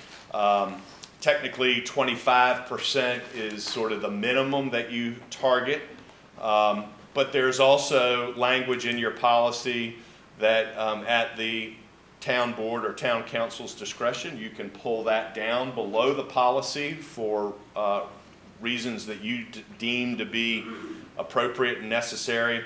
And the policy says that if you were to do that, that at the same time of spending those reserves, you would try to establish a plan to bring it back into compliance within a 3-year period. So it does recognize, your policy does recognize that there are times where you might need to spend reserves below the policy level, either because of a financial emergency, or it could be to take advantage of some opportunity, right? I mean, it could be that you want to spend money to buy land to help bring an economic development opportunity to reality. So it cuts both ways, either because you're trying to deal with a situation that's less than ideal or maybe take advantage of a good opportunity, but either way it does allow for the use of those reserves, but it does ask that in doing so, particularly if you're going to go below your policy, that you make a note of that as an elected body and you establish some plan to replenish it ideally within a 3-year period. And you'll notice on finances, particularly with Moody's, fund balance is worth about 30% of the rating, and they're looking at 2 things. They're looking at where is your fund balance today, so that is like fund balance as a percent of revenues or cash balance as a percent of revenues, where is it today? But they're also looking at what the 5-year trend has been. Have you been growing that as a percent of budget, or has it been flat or declining? And just while we're on that, what we know from our prior work is that unassigned fund balance from fiscal years 13 to 18 was a pretty healthy 60%. That unassigned component as a percent of fund balance through fiscal 18 was really bouncing right around 60%, and we know in FY19 that it came down somewhere around 43%. So we know there's been a little bit of a step down from 18 to 19, not a problem. You're still above your policy, but in terms of potentially using fund balance as part of the 21 budget, just want to be mindful that there's not quite as much cushion above your policy as there had been in 18 and prior. Again, not a reason not to do it, but just FY19 we did see a little bit of a drawdown on fund balance as part of those fiscal results, fiscal year end 19 results. Sorry, let me catch up. Page 5, and you'll see it on page 6 as well, is the cover from the last Moody's and S&P rating report. The full report, which is about 4 or 5 pages, is in the back if you care to read it. But you can see you've got strengths on the Moody's report, strong liquidity and reserve position, sizable and growing tax base, below average unemployment levels. Challenges were some of the net wealth and demographic ratios, what could lead to an upgrade, maintaining the financial flexibility, strengthening the tax base, what could lead to a downgrade, deterioration of the tax base, or a structural imbalance. What that means is, continually using reserves to fund operating expenses is what they consider to be that structural imbalance. And you're not in that mode. And historically, when you have used reserves, you've used it for capital or one-time events. And I think what you might be considering as part of the FY21 would be that use of reserves as a one-time event. So I think there's room to navigate within the rating agency's approaches to fund balance for the use of some reserves. But again, where their concerns would be is if you were using reserves on a continual basis to support operating activity. So S&P's report is on page 6. I'll let you read that. Why is all of this important is on page 7. The primary takeaway here on page 7 that we're trying to show you is really in that bottom right table, and that is being in the AA rating category, or AAA in the case of S&P, your cost of borrowing is really minimized. When you fall into that single A rating category, the cost of borrowing steps up fairly significantly. So that's really what we're trying to get across here, is that being in the AA and AAA category allows for a more cost-effective borrowing rates and credit profile, and particularly going into your CIP will allow you to have greater debt capacity, greater debt affordability. Certainly no concerns on our part about the town sliding back to a single A rating. That is not a concern at all. You're solidly in the AA and AAA rating, but that's really what's being emphasized here, is that, among other things, that does help you borrow at more competitive, lower rates. Okay, so existing debt, page 9.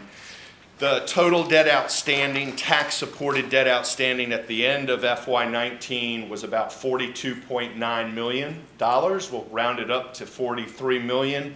Largely that was made up of general obligation voted debt, $37.6 million, with about $5.3 million of non-voted debt, installments, mostly bank loans, things of that nature.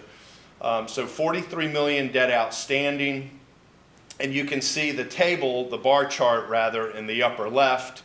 Everything is on a fiscal year basis, starting with fiscal year 20, goes out to fiscal year 40. So everything you have on the books today pays off by fiscal 40. We know all the payments to the penny. They will only change if you choose to change them, refund them, pay them down early, what have you. Right now, your debt service will peak out. Annual debt service will peak out at about $3.6 million. You can see that graphically or in the table to the right. And there's a steady decline year over year as debt service steps down. Okay, so you can see that to the right. On the far right table, it says 10-year payout ratio. That's one of the debt ratios we look at. And it's basically saying, in the next 10 years, it's forward-looking, how much of your principal will you repay? So you've got right now, I'm rounding, $43 million of principal. You're paying off $2 to $2.3 million a year. So what that ratio is saying is 10 years from now, of the existing debt that's outstanding, about 54% of it will have been repaid. A little more than half will have been repaid. Higher percentage is generally better. It means you're repaying debt more rapidly. You're not backloading debt. Okay? Couple of key debt ratios and policies. The first being page 10. This is another way to graph that 10-year payout ratio, so that chart on the upper left, the green bars are tracking your 10-year payout percentage, that 54%, and it's getting stronger.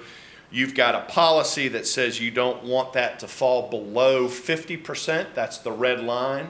You don't want to go below it, and you don't go below it here. In fact, you're getting stronger and stronger over time. So you're in compliance with that policy. On the comparison in the upper right, Garner is in gold. That's your 54%. And then you can see the Moody's AAA, AA1, and AA2 cities and towns nationally in the light green. That's the median for each of those rating categories, meaning half of the municipalities in each category will be higher and half will be lower than the green bar. So you're a little bit below the national medians. The North Carolina medians are in dark green, and you can see the min and the max within each of those categories. So you're at 54%. You are a little bit below the median, but you are not the lowest within that rating category. In fact, within North Carolina, you can see there's a AAA community out there with a 10-year payout of 49%. There's a AA1 with a 10-year payout of 50%. You're at 54, 55%. So you're on the lower end of the median, but you're not the lowest within the category. Okay? Debt to assessed value on page 11. What we're measuring here is the debt outstanding as a percent of your tax base. So the $43 million of debt or principal outstanding as a percent of about $4.6 billion, which is what's been estimated for the FY21 assessed value. We do that math, it's about 1.17%. You've got a policy there that says we don't want that ratio to go above 2%. So you don't want to go above it. You want to be below it. You are below it in FY20 at about 1.17%. It's expected to go down because you're paying debt off every year and because we have built into this model some tax-based growth. Okay, and remember, none of these have anything to do with new debt going forward. This is just your existing debt profile. So you're below your policy. On the comparison in the upper right, Garner is in gold at 1.17%. So you're a little bit higher than the medians, but you're by no means an outlier on the high end. You can see within North Carolina, you've got peers in your rating area, rating group, that is high as 1.7%, 1.4 for a AAA. So a little bit higher than the medians, but not an outlier. And for Moody's, you fall into their strong category. And for S&P, as long as you're not above 3%, you are going to get some extra credit with them. So you're in good standing there. Lastly, on the debt ratios, page 12, debt service as a percent of budget, essentially. Debt service is about $3.6 million a year on a budget of a little over $31 million plus debt. So when we do that math, and the rating agencies kind of have a very specific way they go about it, your ratio is a little under 10%, 9.4, 9.6%. You have a policy that says you don't want to be above 15%, so you're below your policy.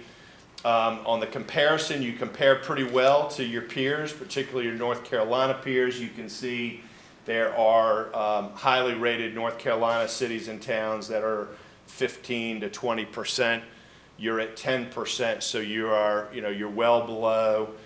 And again, in compliance with your policy, and you're in the strong category for S&P. So when you look at those existing debt profile and your debt ratios, you're in compliance with all your policies. You've got some room within your policies to take on some additional debt. And what I would tell you is, generally speaking, you have debt capacity. That is, the town has the ability to take on additional debt within reason and still be in compliance with your policies and still line up in a reasonable level to your rating category. Now, it doesn't necessarily mean it's affordable, right? There's debt capacity and there's debt affordability, but you certainly have debt capacity.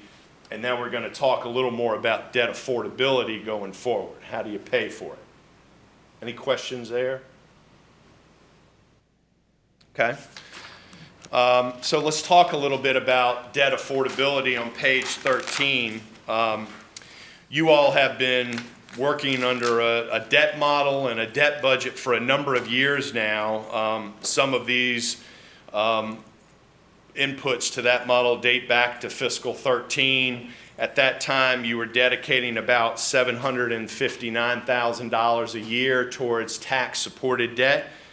We've maintained that every year going forward, and along the way, you've supplemented your debt budget. There was a 2.75 cent tax adjustment made as part of the last referendum, the equivalent of 2.75 pennies. You've continued to fund those number of those dollars every year as well. You do have some debt outstanding for the purchase of water and sewer capacity. You have accumulated over the years a little over $2 million in water and sewer capacity fees. That's real money that is in the bank. And you're using some of that reserve every year to help offset the debt service for some water and sewer capacity debt obligations that are outstanding.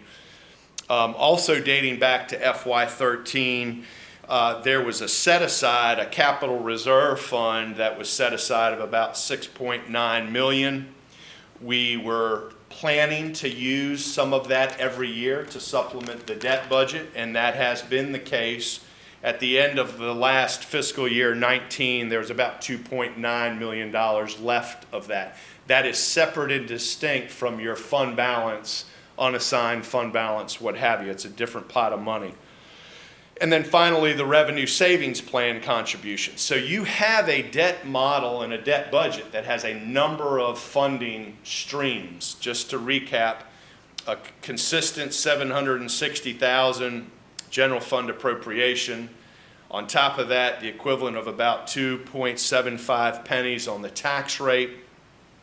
You've got accumulated water and sewer capacity fees that you're using some of that every year to help offset certain pieces of debt. You've got a capital reserve that we are using year by year, and then the revenue savings plan. And all of that was started to be established back in the 2013 timeframe. Yes, sir. Yeah, on that capital reserve fund balance, that 2.9 million, is that consistent with what we have projected where we would be at this point in time? If you go back to 2013 and then obviously fiscal year 2019. I guess I'm saying, are we on target? I believe it is. I don't have that with me going back to that time, and I will follow up with that. I wish I had it because it's a very good question, and we'll check that. I believe that it is because I don't think we've changed anything else in this plan, and if anything, the debt service has come in at better interest rates than we were projecting. So my thought would be we might be a little bit ahead of the game on that, but I will follow up with a comparison back to when we first introduced that concept to where we are now. Okay. We'll show you. Sure, thanks. Anything else? Okay. Another slide that gives you a high-level overview of the revenue savings plan. There are a few slides that go into more detail on this right behind the appendix tab on pages 35 and 36 if you want to look at it. But this page 14 will give you a very high-level overview. The concept of the revenue savings plan dates back to 2015. And the idea, and I know most of you all are very familiar with this, was to dedicate a % of your revenue growth in certain revenue categories to support pay-go and debt service funding in the future for capital. In other words, as you were growing, not to quote-unquote lose all of that growth and revenue in the operating budget, but to ensure that some of it gets set aside to support a capital program. And it's evolved a little bit over the years, but essentially what you'll see is there are a number of revenue sources that are used in the revenue savings plan. ad valorem taxes, beverage, sales tax, on down the line. You'll see that list on page 14. We have evolved on how much revenue to set aside from that savings plan, and where we are currently, and this was started in FY18, is that we are pulling into the capital program 30% of the growth on those revenue sources over 1%. So to the extent that those are not growing by 1%, or they're 1% or less, we're not taking any of that revenue. When you go over 1%, then we are looking to pull in 30% of that growth over 1% into the revenue savings plan. And that's been the general approach, at least for a couple of years now. It takes some work to look at that every year and manage it as part of the budget. There is a true-up that occurs every year once the CAFR is presented and finalized. And again, as I said, if you want to look in the appendix, it's pages 35 and 36 that gets into pretty good detail, not only over the past several years, how the revenue savings plan has performed, but the projections going into the future. Okay? So page 15 is where you're going to need to probably look at either the book very closely or blow up the image on your screen. But this is basically memorializing everything I just said. And so as you're looking at this page 15 and you're looking over, starting on the left-hand side, we've got your debt service laid in under columns B and C. We've broken out the water and sewer capacity debt service under column C so you can see what that is specifically. So B and C combined is your existing tax-supported debt plus the water capacity debt, and those are summed up under column H. We don't have any new debt in here just yet. So column H is the debt payments we know you have to make going forward. And what we just walked through were essentially columns I, J, K, L, and M. M as in Michael. I is the budget appropriation that dates back to 2013, the $759,000. J is the revenue from the tax rate. It was 2.75 pennies with some revals and appreciation in the value of the penny. It's now the equivalent of about 2.28 pennies, or a little over $1 million a year. That is tied to that tax rate adjustment that was made as part of the referendum. We are growing that. You'll see in the bottom left corner, we're growing the value of a penny. Right now, the value of a penny for you all generates about $456,000. We are assuming that that will grow by 4% for the next few years, and then longer term by 2.5%. And I believe that was essentially informed by other planning documents and assumptions that you all are making internally in other parts of your budget and planning work. But column J is growing every year. K is the use of those accumulated water and sewer capacity fees, right? You've accumulated those, and we're using those in column K year by year to offset the payments under column C. And they just about match. There's a little bit of a shortfall at the tail end, but we're also not counting on any interest earnings. So essentially, the debt in column C for water sewer capacity purchases is going to be covered by the accumulated, already in hand water and sewer capacity fees. And then column L is the projected use of the revenue savings plan. It's not all of the revenue savings plan revenues, it's just what we need to balance the debt service budget, if you will. So I, J, K, and L are the four sources of funding. They're summed up in M as in Michael. Okay, and this has largely been the way this plan has looked for a number of years with a few tweaks here and there. So we are planning on future use of the revenue savings plan revenue for some of that to help support debt that you've already issued, existing debt. What we then look at is column N as in Nancy, and we're just simply comparing the payments due under H, that's debt service going out, and the revenues identified to pay that under column M as in Michael. So H versus M is what we're measuring in column N as in Nancy. And you'll see for the first 3 years we're short. All right? But what we know is we have that capital reserve money that was set aside early on, $6.9 million. And you'll see that over under column S. There's about $2.9 million of that left. The plan has always been to use that over a number of years, and we've got about 3 years left to spend that down, and we're doing that. And the test of this whole model is Q. Column Q needs to be either 0 or a positive number, and it is. So between the appropriation from the general fund, the 2.75 pennies, the water capacity dollars you already have, the revenue savings plan, and the final use of your capital reserve, all of your existing debt is paid for going forward year by year if we can continue to manage the debt budget in this fashion. Okay? On the far right, we get into a little bit of the mechanics of the revenue savings plan under T, U, and V. And the long and short of that is, if the growth materializes in the revenue savings plan as projected, there will be additional dollars flowing into the revenue savings plan than what we are currently planning to use in this model.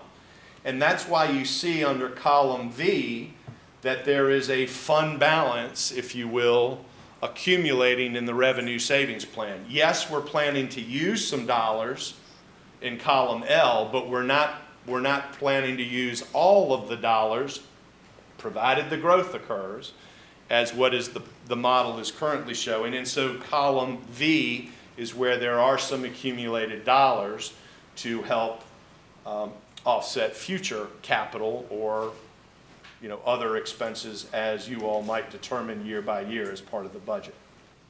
Okay? I know that's a lot of numbers, and those of you maybe who are new to it, we're happy to talk more about it in detail, but the takeaway here is in the planning, as that's evolved over the years, the existing debt is covered.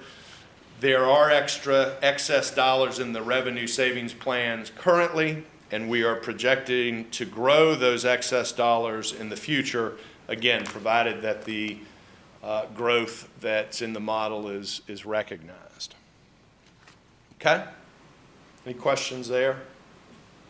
We're building a little bit of a progression here. So now we're going to talk about potential new projects.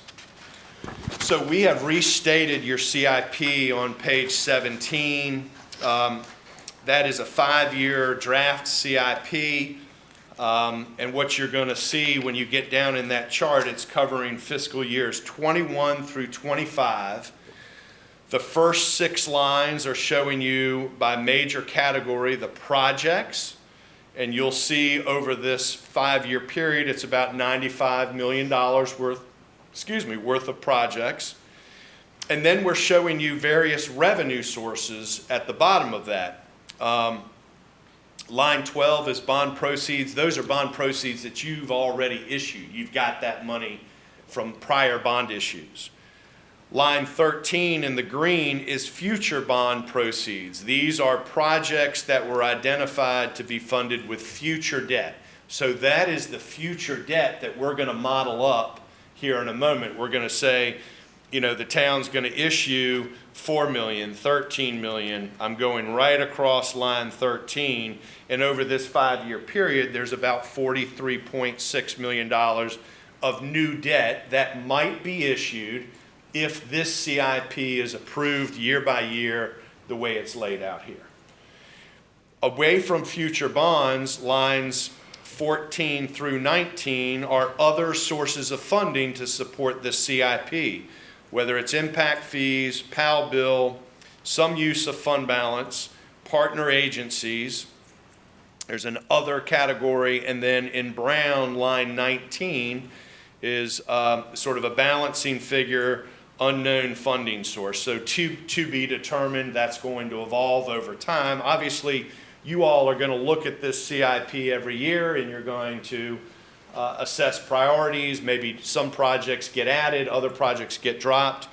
But for the time being, what we've got here is about a $95 million program that initially requires about $43 million of new debt in the future, but still has, on line 19, still has a little over $4 million of to-be-determined source of funding. Okay?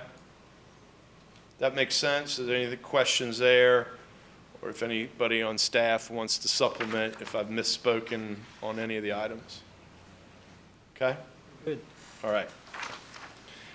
Very basic assumptions for funding the CIP. We're going to fund it just like it's shown. Obviously, as I said, that will evolve year by year. You'll be making decisions about what to fund, what not to fund, how do you want to fund it, other prioritizations. Pretty straightforward, what we call level principal, 20-year debt at 5%. Give you a little perspective if you're in the market today, and the bond market has been very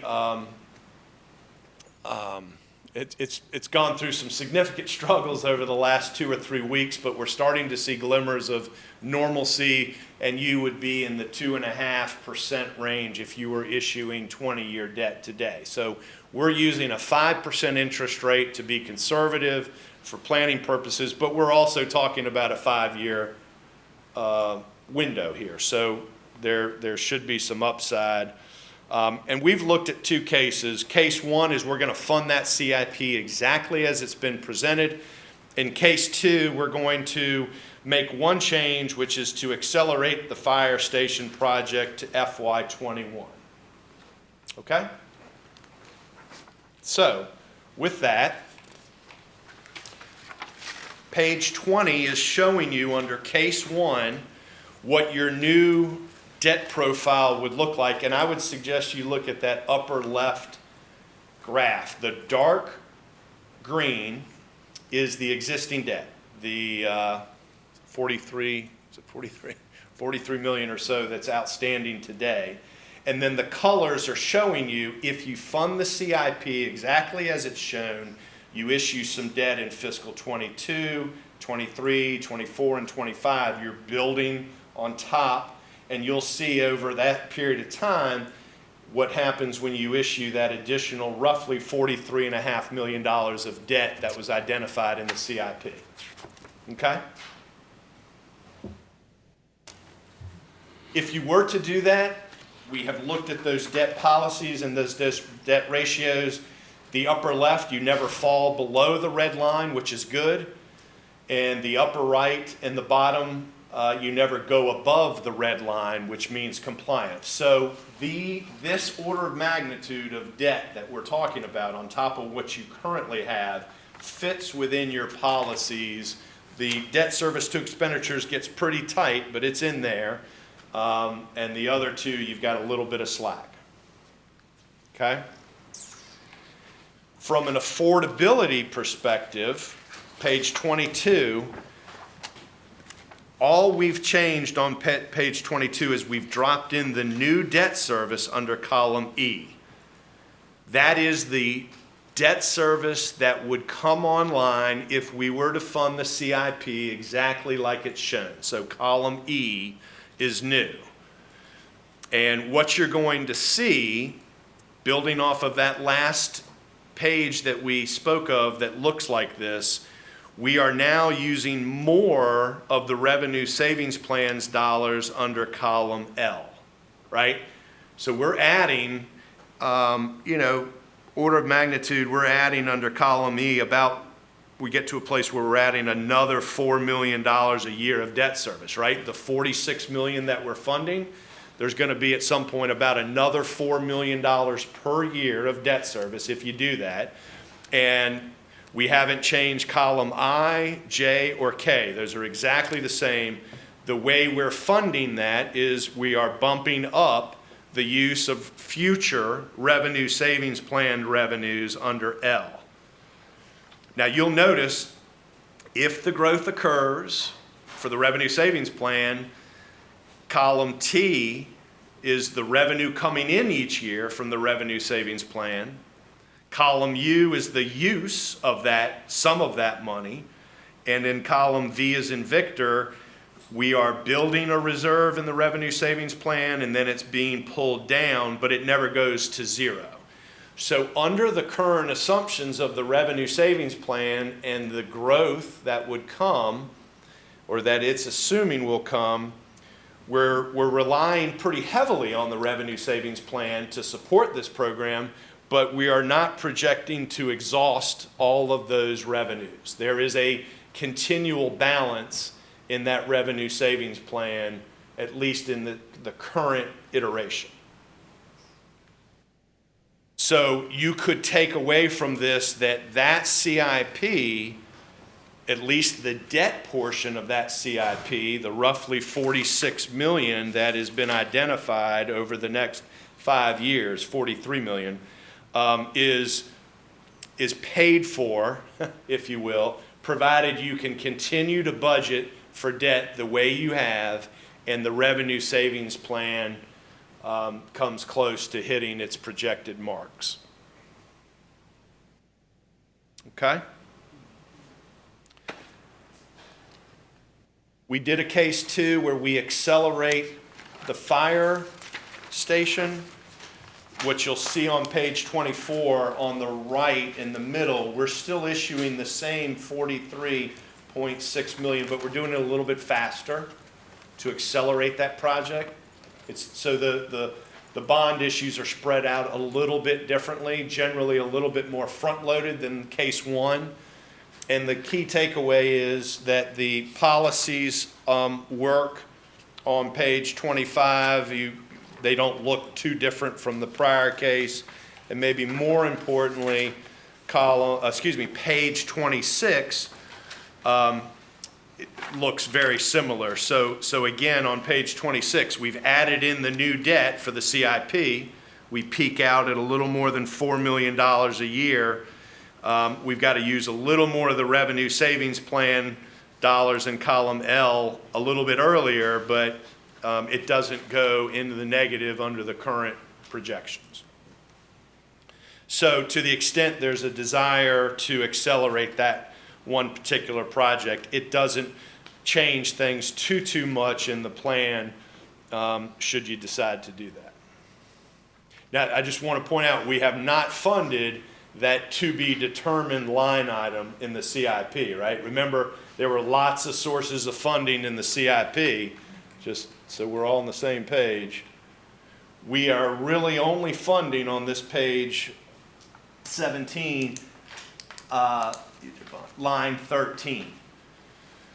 We know that line 12 is already funded because those are bonds you've already sold. We have now shown you how you can fund line 13, and we're assuming that lines 14, 15, 16, 17, 18, and 19 come to fruition, if you will, or you manage around the CIP year to year to make it work. Okay? Which is really setting us up for the next discussion, which is how do we think about merging these planning models?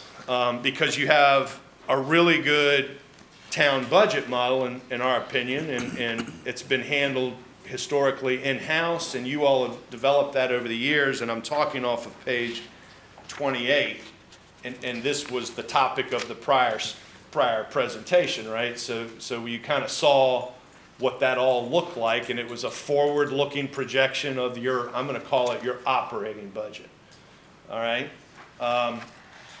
And we've got that dropped in here on page 29. We've got it in one place. It might have been called your baseline budget, right, for FY21. So it was pre-COVID-19. We've got it listed as projected budget. Maybe it's more appropriate to call it the baseline, but this is exactly what you saw, right? And you go down to the very bottom in the green. We had a couple of years where we were short, $1,305,000, and then the projections were such that there was an annual surplus projected. So this is, in very simple terms, sort of the operating side of the budget. We just spent a lot of time on the capital side of the budget. Historically, they've been sort of managed separately, and you kind of know what's going on in both of them, but it maybe wasn't as efficient as it could be. And so our conversations with staff, and I suspect their conversations with you all here and there, have been, is there a better way to do this? Is there a way to merge these so we can have more of a complete picture as a council to make better informed decisions about budget? And that's our goal here. So what we've done on page 31 is we've tried to push the pieces together. So on the left-hand side of 31, that first green box, capital improvement plan, column B is the annual unknown funding sources, right? So remember that CIP, we had the to be determined, the brown line in the CIP. That is those dollars under column B as in boy that will tie right back to that CIP. And column B is the annual and C is the cumulative. So we're looking at it annually through FY25, but we're also showing you the cumulative. So we've got the CIP unfunded to be determined items there. The next two columns, D and E, are the key takeaways from our debt affordability model, including the revenue savings plan. Sorry. And they're generally positive until you get out a few years. The D and E will tie back to our debt affordability pages that we talked through. The operating model results are in F and G. This is the baseline budget model. F were those annual shortfalls or surpluses. G is the cumulative. And then H and I is where we push it all together. Again, the goal here being, is there a more effective way to manage all of this together rather than independently, where you might have a shortfall in one component and excess dollars in another component, that you can more effectively manage those together than you can managing them individually. And that's what we are doing here. We're kind of merging the various models that will, I think, allow you all to consider different ways to handle revenue savings plan dollars, your CIP, and your debt model to be perhaps more efficient with allocating resources. Doesn't mean you have to. You can still see the individual components of this, but I think it's just it's a progression that we're trying to get to with your staff about putting this in a way that you can see all of it together. This is assuming this is something that you all want to pursue. This will be fine-tuned. This is a preliminary cut of it, but that was, I guess, one of the concepts we wanted to share with you. We're not looking for necessarily any action on it, just wanting you to know how some of these planning models are evolving. So that's case one, and then we did the same thing under case two. And so again, you can see that, some of these components are, year by year deficits. Some of them have surpluses every year. And that far right column H is showing you, H and I, your total resources and how you might be able to manage those into the future with the knowledge that we know the CIP model is going to change as you all are making decisions about projects.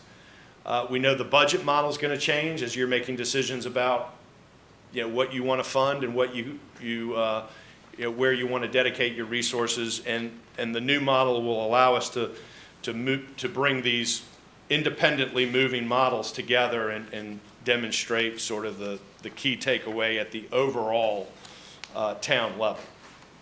And that's really what we've tried to put in bullet form on page 33, which is the last page, just the concept of bringing these together to be a little more effective and efficient and give you better information.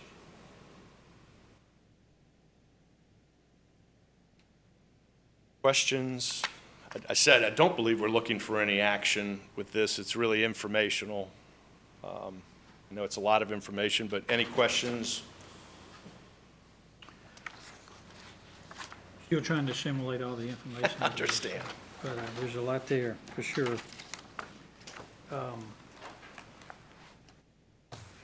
Questions anywhere, comments? No questions. Town manager, anything you want to elaborate on? I would just say, just over the years, we've tried to look more forward, and we've brought things to you step by step. Probably every year, we introduce a new step, you know, where we did the CIP, then we started looking at long-term personnel, 5-year, then we started the 5-year budget, and, you know, council tends to focus more on capital, but, you know, we're really focused on operating and capital, and so to look at the available dollars, we thought it would be best to try to look at a model that incorporates all of that together so we can see the holistic picture, and that's kind of what Ted has brought to us here, and want you to kind of take a look at just holistically, you know, just making sure we have what we need to operate as well as what we need to pay for some of these capital projects that we've tried to fund and capital projects to come also. You want to add anything, Michael, or John, or Matt?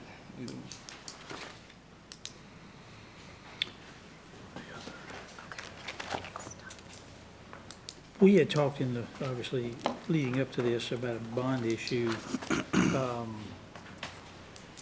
Haven't heard that mentioned here, but we were looking at, I'm trying to remember the time frame. It's going to be. Yeah, that 43 Yeah. million is the bond issue for the CIP that we have available, that we have developed right now. So that was a 2021 timeframe. Is it? Yeah, 2021, that's the date I was looking for, yes. The question, can I ask a question? Yeah, please. John, you go ahead. What are you going to say? One thing I did just want to point out, Ted did allude to this, but one thing to keep in mind, line 17, partner agency funding, one of the big components of partner agency funding are things like the LAP program, and we're relying pretty heavily on being able to apply for and receive matching dollars. There potentially could be projects in which we wouldn't be able to do that year after year. There might be some times we wouldn't qualify in successive years. There also may be times that council chooses to move forward with a project that you did not want to wait around for the constraints of that. So I would just want to make sure we do notice that that is a pretty substantial line item, and that if council makes decisions about moving projects forward, right now they would be constrained with the years we might could get partner funding. Not to say you couldn't move those to other years, but it would definitely change line 13 if we did that. So we have line 14, impact fees, and we don't have impact fees. We don't know exactly how that's structured yet, by any means.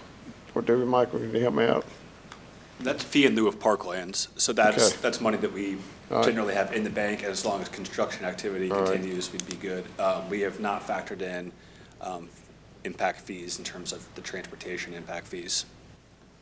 Okay, so can I ask Ted a question on here? You showed all different types of appropriated monies. You have other, 18 and 19 are the magical numbers of other and unknown funding source. So I'm assuming other and unknown funding source is when as you've done in the past, when we did referendums, you showed, however, the last one was $35 million through all these revenue sources, also included a potential tax increase. So that's not clearly listed here unless it's coded under other words. Well, the other category is, Yeah, other is primarily motor vehicle fees. The money we're dedicating towards resurfacing efforts. Okay, that takes care of that. Resurfacing, okay. Motor vehicle, okay.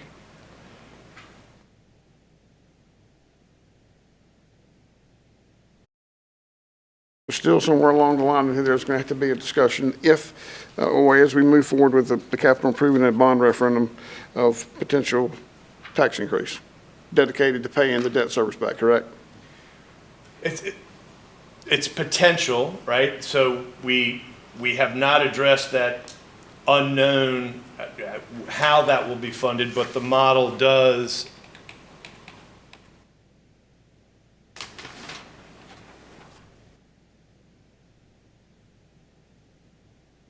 it does capture it there.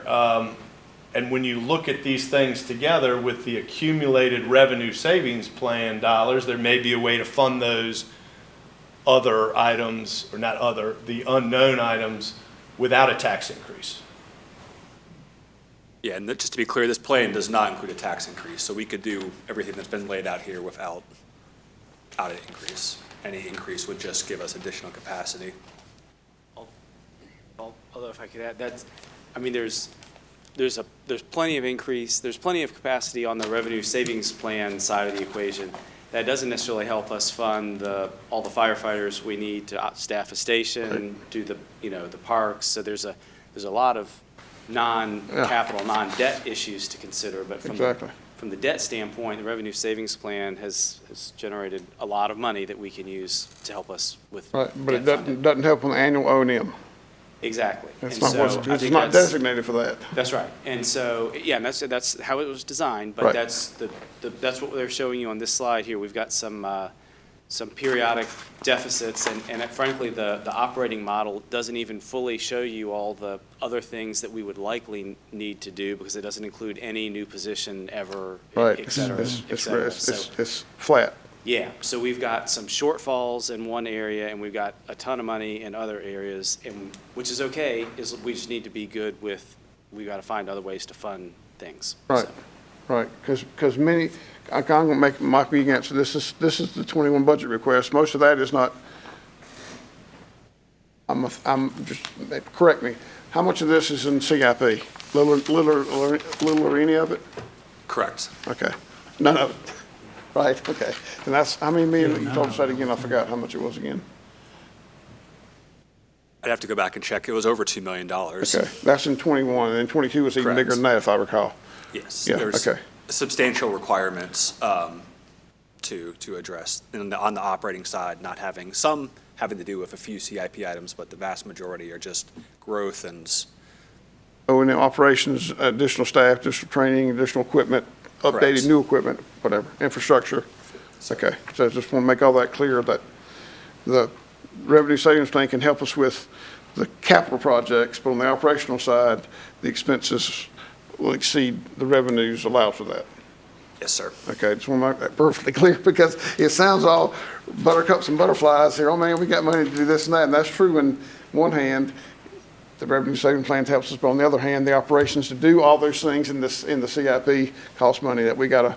That's right. And again, putting these Balance. together doesn't necessarily solve that problem, but it maybe gives you the context of all the pieces to make a decision, if you chose to redirect some of the revenue savings plan money. As an example, if you decided that was the way you wanted to go to fund some of these initiatives or requests. It just puts it all in front, rather than having two or three. It's just very separate models that are sometimes hard to reconcile side by side. Okay. I appreciate y'all doing that and combining it. That's just another chart to look at. Yep. And the operating model, I wish, you're just doing 5 years out, so that's why it's no further than that. But, when you see the 5-year model extended out with some of the needs that staff is requesting, it's going to look a whole lot different. Mr. Dellinger, before Ted leaves the podium over there, do you have any questions for him? Yes, I do. General information question. On page 39, which we didn't actually go into, it lists our general obligation bonds.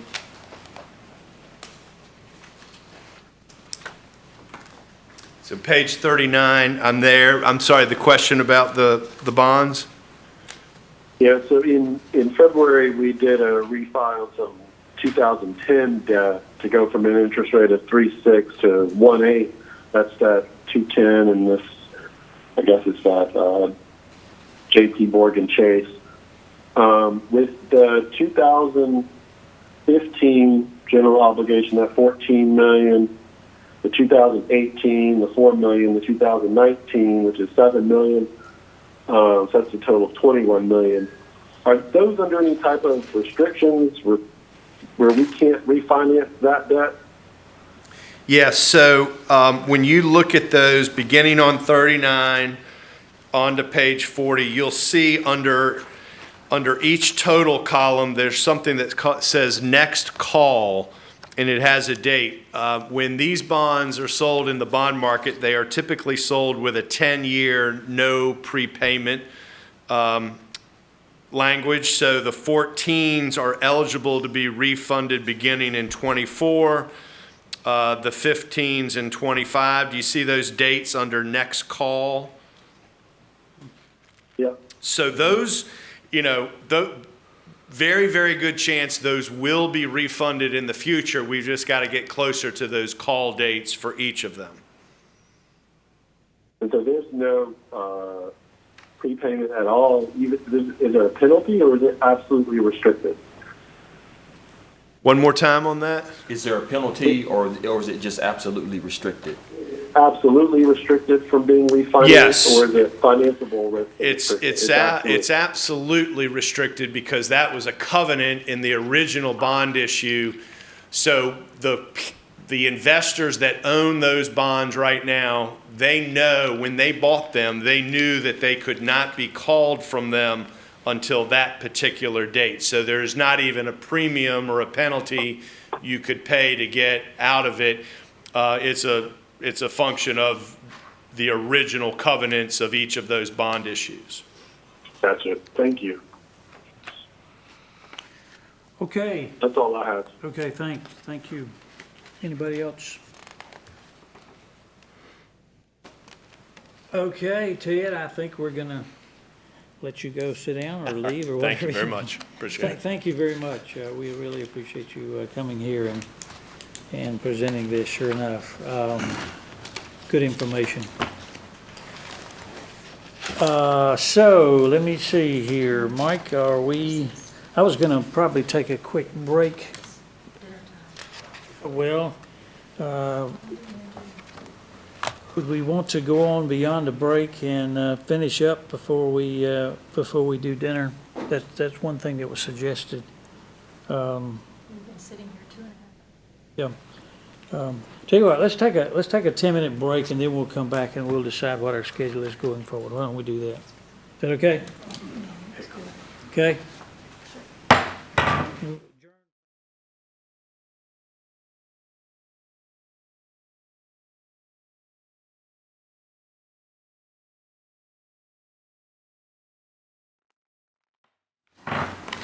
Okay, if you will, please come to order. We're going to resume our agenda, and actually our plan is to go ahead and work through the agenda and have dinner at the end. So next up is item number 6, and Mr. Franks is our contact person there. So Mr. Franks, if you will lead us, it's yours. Yes, thank you again, Mr. Mayor, members of council. Tonight, we're going to give an update on the vehicle equipment and replacement team. And this is primarily for new council members. The vehicle equipment replacement team is a big part of the budget on an annual basis in terms of making recommendations on what vehicles we replace. So we thought it was appropriate to walk through that process as we get more into the budget. So we're going to review the history and purpose of VERT, discuss the town of Garner replacement criteria, review changes that we recently made to the funding approach, and discuss some emerging trends and other items. So in terms of the history, it's a cross-departmental team, so we have different representation from different departments so that multiple staff can feel represented and multiple departments can give their perspective. It was established to provide better information to management and council regarding the town's vehicle and large equipment fleet. And there was a time in the past where the team did not exist and the town's fleet got into perhaps a poor condition. So following that and following the purchase of a significant number of vehicles, this team was established to review vehicles on an annual basis and to try to make sure that we were making smart decisions in terms of fleet replacement. It also hopefully will create more accountability and communication. That's with the cross-departmental team component. And as I mentioned, they evaluate the town's current fleet and make recommendations to the town manager's office, which are ultimately then included in the recommended budget. and it provides better understanding of future needs and ability to understand and provide a sustainable approach. So the evaluation process, so this is something we do on an annual basis. So vehicles are reviewed to determine if they meet the town's replacement criteria. And when I say replacement criteria, they are ultimately guidelines. So it's age mileage guidelines for different vehicles. And that basically, if they do meet them, it does not mean that we replace them. It just gets them to the next step in the process, where vehicles are then scored based on various benchmarks. So vehicles, if they meet the age mileage criteria, are then scored based on benchmarks. And basically, the higher the score, the worse the vehicle, or the worse condition the vehicle's in. Vehicles meeting both replacement and scoring criteria are then reviewed independently by the town's fleet manager, and only vehicles that truly need to be replaced basically are replaced. So if we think that there's going to be a vehicle that has another year left in it, we're going to replace it. Also, as part of the VERT process, the team can look for creative solutions and kind of have that, here's what we could potentially do. Let's discuss all the different options so that we're making sure that not only have vehicles met the age mileage guidelines, do they have a high score, but we've considered all options in terms of potentially repurposing vehicles, moving vehicles around within departments to make sure that we are maintaining the town's assets as best as possible. So here are the VERT age and mileage guidance. So again, these are the guidelines that we use for various vehicles. So you can see the use type on the left-hand side, so general administrative vehicle, police patrol, police admin, then you have the age and then the mileage. So these are the guidelines we use. So if a general administrative vehicle is over 7 years old or has over 80,000 miles, it would at least meet the threshold to be considered and to be scored based on the next set of criteria to determine if it was eligible for replacement. Here's the scoring system. So I'm not going to read through all of this, but there are various benchmarks that determine how high a vehicle scores. And again, the higher the more points the vehicle has, essentially the worse condition that it ultimately is. Can I ask you a question? Yes, sir. Is this formula used on, for example, police department cars? And the reason I ask that, I know probably whatever mileage is on that odometer would not necessarily represent that mileage on the engine itself. Look at your chart there, type of service. And police are listed at number 4 because of as it says, severe use. I guess if you're going with the hours, is that just equipment, or how do you do that with vehicles? That was my question. I know they have to run because of all the computers and laptops and everything inside of them. Yeah, so a couple things. If you see the police patrol service line, so you can see that is 6 years or 75,000 miles. So in terms of the guidelines are lower than almost all of the vehicles, acknowledging the fact that police vehicles are running on a consistent basis and also are going to be utilized significantly different than say an inspections vehicle that's going to just be going. It's just a different level of service when you have to get that going that fast that often. So that's one component. And then, as Mr. Singleton pointed out, they are ultimately scored a little bit higher based on the type of service, but they are scored with the same criteria as all other vehicles within the town's fleet. So we would look at a police patrol vehicle the same in terms of scoring for the most part as we would look at another vehicle. Bill, I think what he, Probably be, well, I was just going to say, I mean, what he's saying, Bill, is that they're certainly taking into account the what I would call the extra wear and tear on the police vehicle. And of course, as you can see there, it gets a replacement in years less than any of the other vehicles, and/or the mileage, I believe. But that the mileage and the years just puts it in the category to be scored. That's not when it's replaced. But then with police, probably because they run continuously and they have miles and the way they're driven, some of these other factors are probably going to end up being high too. Like the Impalas, for example, that did not have a lot of miles, we were replacing the transmission. So that's going to make the maintenance score higher too. So there's some other things that play into the police, and then other things that could start, going bad because they run all the time. Right. So those type of things. That's really where I was going with all that, because they do run this because of all the automation in those vehicles to keep it charged up and keep it operational. And, look at the year and the mileage, sometimes that don't necessarily represent the engine. What's the equivalency in miles that engine might have turned, just the fact it was sitting there running for, so many hundreds of hours in a month's time. Yeah, we do consider that and try to factor that in as much as possible. I know that the police department has also more and more in the past several years tried to move vehicles around to different units or different personnel so that, for example, a vehicle doesn't stay in patrol its entire life cycle, that it might go to an administrative officer who's going to just have it be more of their take-home vehicle. So they're trying to do things to mitigate that, but yeah, there is some acknowledgement that police is utilized differently. It's hard to measure. You're going to be, I understand. I'm just curious how if you did factor that in, how do you manage to do that? Yeah. Okay, thank you. All right, and then you can see the scoring system. So a 0 through 20 is good, do not replace. 21 through 26 would be fair condition. It would qualify for replacement if maintenance and repair is extremely high. 27 through 32 is poor, and that would qualify for replacement. And then 33 plus would be needs to be prioritized for replacement. And then these are, again, just guidelines because a vehicle scores highly does not necessarily mean it would be replaced. It's just the higher it scores, the more time staff is going to look at it. But again, we're going to look and work with fleet and public works and various staff to make sure that the vehicle, number one, needs to be replaced based on where it's at, that the business case for it to be replaced makes sense, and try to be as conservative as possible in trying to make sure we use our assets.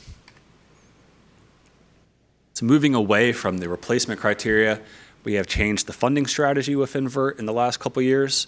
So prior to FY 18-19, the town relied on debt financing to pay for vehicles. So basically the town would have annual requirements. We'd go out and get a loan, a short-term loan to pay for those vehicles. So that minimized the amount of cash that we had to have on hand, but also required us to then pay debt on those purchases. So beginning in FY 18-19, the town began the process of transitioning to a pay-as-you-go system. So the way we went about doing this, because we were going to have, if you think about it, 2 payments going on at the same time, we were still going to have to be replacing vehicles on an annual basis as they came up for replacement, but we were no longer going to be getting the revenue coming in from the debt financing that we had relied on. So we started to utilize fund balance to pay for the vehicle component, since that's a one-time cost and it's eligible for fund balance. And then we used the money we had set aside for basically debt financing to pay off the debt. And then as each debt issuance comes off the books, so as we pay off the debt, that money is then repurposed to pay for the vehicles. And then we are able to draw down on the amount of fund balance that we're using. So we're paying for the debt, and then as we pay off the debt, that money is repurposed back to the vehicles, which allows us to become self-sufficient on that end. And as part of the process, we also did some analysis to try to come up with an annual funding increment that would allow us to have a consistent level of funding. In the past, and with vehicles, you can see large fluctuations where one year you might have $200,000 in vehicle requirements just based on the number of vehicles that need to be replaced, and the next year it might be on $1.4 million. And that creates challenges within the operating budget, because on the $1.4 million year, it's going to be a challenge to fund those. And then on the $200,000 year, you can kind of fool yourself into thinking you're in a better position than you are, because you don't have that large requirement that you normally are going to have. So providing a funding increment that's level allows it to be more consistent. And basically the way it works is on a year where you have less than $700,050, which was the amount we have. So in a year where we have $500,000 in vehicle requirements, we're going to put the difference, the amount of funding that we're saving, away to pay for future vehicle replacements. So the $250 we save in one year can then be repurposed or pulled out of balance to pay for the years where there's a significant number of requirements. So it's over the course of time fluctuates and evens out and makes it easier on the town's operating budget.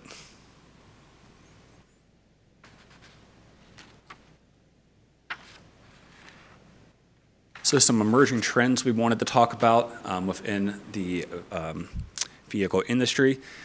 So the market for police vehicles is starting to transition to SUVs, which may result in an increased cost. So as part of this most recent budget in FY '20, the police department, we budgeted for them to replace chargers, and then basically Dodge ended up canceling the orders just based on a lack of inventory.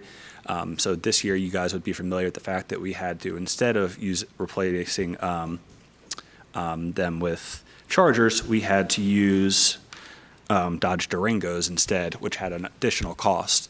So we think that moving forward, the chargers are anticipated to return, but we are not sure at this point whether they're going to have the kind of model that police wants. So it looks like right now that Dodge would either have a V6 standard engine that is all-wheel drive, and then also a V8 that is rear-wheel drive, and police's preference is a V8 that's a rear-wheel drive. Their concern with the V6 model is that basically the engine won't be sufficient to meet the needs, going really fast, really quickly.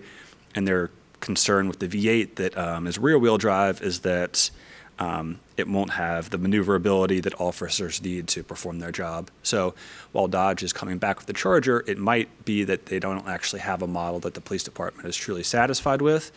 And more big picture, it's very possible that the market will continue to move away from Chargers, and we might have to go, or the market might dictate that there's only SUVs available for police vehicles. And the big takeaway there is that those are more expensive, about $10,000 more per vehicle. So if that does happen and the market continues to go away from sedans and to SUVs, that would have a long-term cost impact, because as we replace vehicles, we would have no option but to replace them with SUVs. Any questions on that one? Mike, is there another page of emerging trends? There's more. Okay, I'm sorry. It's ahead of you. Go ahead. In addition, when we started the VERT program, one of the things that was kind of kicked it off was purchasing 20 Dodge Chargers in 2014 based on the condition of the police department's fleet. Those vehicles are now coming out of warranty and are experiencing some significant maintenance cost. So there are a variety of different issues with those vehicles that are consistently need to be replaced. So there's the operational impact of the fact that those vehicles are now more and more offline, and the police department only has so many flex vehicles or so many spares. So as there's a significant number of vehicles offline, it can have an operational impact and limit their ability to meet to provide officers with the vehicles they need to perform their job. But then also the cost impact of the fact that we have a significant number of vehicles that are no longer under maintenance that are experiencing high cost repairs to continue to make them functional. So based on that, we anticipate the cost of operation of maintenance to go up significantly over the next few years. And so this was hopefully a one-time trend and something we're going to try to get away with from buying a significant number of vehicles at one time, but we have to be cognizant of the fact that we have to replace a consistent number of vehicles on an annual basis to make sure we don't get into that type of situation. Because last year we did defer the replacement of 4 vehicles, and now that's kind of started to put us into the same position where we might have to, in 1 year, buy a significant number of vehicles to make up for deferrals. So just a note there.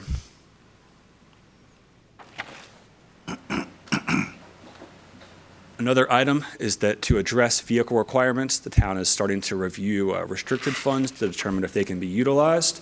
So this would be an overall view, but in particular, we have examined the potential. I think council is aware that inspection revenue can only be used for inspection-related purposes. So we have at least started to explore the possibility of utilizing some inspections revenue to purchase additional vehicles within the inspections department. There's a couple factors there. Number one is the operational needs. Inspections bought some non-trucks that they're finding are not quite as suitable as they go more and more to construction work sites. So those vehicles on the operational ends are not quite fitting the need. And then there are some older vehicles within the inspections department. And the thought process there would be that those vehicles could potentially be repurposed within the town. So we don't have a net increase in terms of total vehicles, but that we could meet other departments' needs with the vehicles that are still in good condition within the inspections department. So we're just trying to be creative since we do have a restricted revenue source and we do have a variety of vehicle requirements. Also wanted to point out that the town does receive significant discounts utilizing the NC Sheriff's contract, so that's something that staff works on to make sure that we're getting the best value we possibly can. And it's important to remember as we go through the process that the cost estimates included in VERT include all the various equipment that goes into the vehicle. So for police and for some of the public works vehicles, that can be a significant amount of money when you're talking about the lights and the striping and the different things that go into the vehicle. So you're not going to just be, it's not just the cost of the vehicle itself, but it's the cost of all the different items that go into it and then make the vehicle be able to function as it's intended to function. And based on all these challenges and all the different factors going into VERT, the town plans to review the process to ensure it remains appropriate over this next summer. So that'll be something we could potentially change within next budget year. We intend to utilize the process the way it currently is this year, but we are going to go out and explore and seeing what different folks are doing in terms of police vehicles, perhaps review the replacement criteria and guidelines, and just update the policy based on the fact that it has been a few years since it was formally approved. So with that, I'll take any questions. Thank you, Michael. Good presentation. Mr. Vance? No questions. Mr. Behringer? Same. Interesting that you pointed out about the 20 Dodge Chargers, because I can remember when that came up, initially we were going to buy 10 one year and 10 the next year and take different model numbers because of this very reason. I know bigger towns, bigger budgets can buy, 40, 50 vehicles at a time. Maybe they can absorb it better, but we can't. And I specifically asked us to do 10 and 10, and we got come back later in the year and said, let's buy all 20. And the council majority voted to do it, and you have these impacts. In a smaller town like us, that impact's significant. So I hope we don't buy 20 cars again, unless they're free, unless they buy one, get one free. And then we may not want them at that time, but anyway.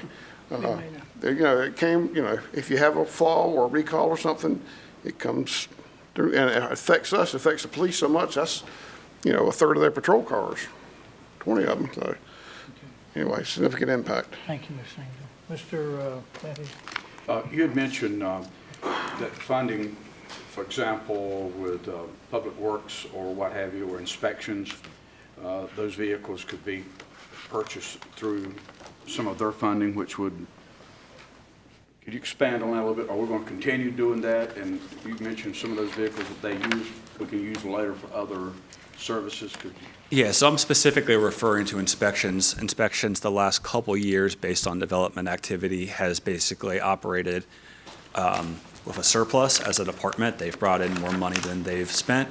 The state legislature has mandated that inspection revenue only be spent on inspection-related functions. At this point, I think the primary rationale behind that was to try to make sure folks were meeting the state guidelines of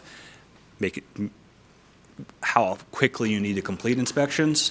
We have been in compliance with that, so we don't feel like it's necessary to just add staff to add staff. So we've been looking at potential options for how to utilize that funding. And one of the options we've considered is purchasing some not additional vehicles, but purchasing vehicles with that excess funding since it is restricted, and then utilizing those other vehicles to be repurposed throughout the town. So an example could be that I think right now the planning department needs another vehicle based on the fact that they're having to do more CO permits within the town. So an vehicle that was in inspections could potentially be repurposed to the planning department to meet a need within the planning department, and then inspections could get their vehicle and we could use a restricted funding source. But we have not, no, we have not actually implemented that. That's just a concept that we're starting to consider. Is there a reason not to do that? Ultimately, we could use the money in the future if inspections does see a downturn and we aren't bringing in as much as we are currently. That money could be utilized to cover inspections costs, but based on current market trends, that does not appear likely in the near future. So it does seem like something that would potentially make sense based on the restrictive nature of the revenue. So having said everything you just told me, What is your answer? That went way over my head. I'm sorry. I think we would probably consider doing it, but we'd come back with a formal recommendation to go ahead and do that. And we were going to consider all the different impacts within the budget before we came up with a formal recommendation. Because there could be a lot of what-ifs with the future, and, you know, man, if anybody in this room could figure that one out, we'd have it made, so, but it sounds like a practical idea, And we'll and, have to evaluate that. yeah. The new vehicles that we buy can only be used by inspections. But over the years, in order to try to, you know, be responsive with the dollars we had and everything, we've tried out different vehicles in inspections. So they have large trucks, they got small trucks, and they even have sedans. But the sedans are not really conducive to being on a construction site. I'd agree with So that. that's what we're talking about. Is there a way to maybe shift some of those sedans or even some of the smaller trucks or whatever out and get larger trucks? And then as those trucks age, they could go into other departments that can use larger trucks. So just a way to kind of overall look at repurposing vehicles while still getting inspections what they need. So we can do that, is what you're telling me? I'm saying it needs to be further evaluated because we need to make sure we're following whatever statutory mandates that Oh, have I been totally put agree, out. but yeah. And that doesn't violate any of those, so. Okay. If those vehicles were bought with general fund dollars, you can do that. We could do that, right. If you go and use specifically inspection fees to buy a vehicle, they are supposed to stay within the inspection department. So that's something For a to, certain amount of time, we think. So, yeah, that's what we gotta look at. Yeah. Let me see, Mr. Okay, thank you very Dellinger, do you much. I have any appreciate it. questions? Thank you. Comments? Yeah, just a couple. Is all this data represented in a spreadsheet with all these vehicles where they're tracked and rated? I'm sorry, could you say that again? Do you have the data in the spreadsheet, I think, related to all the vehicle information? Is that what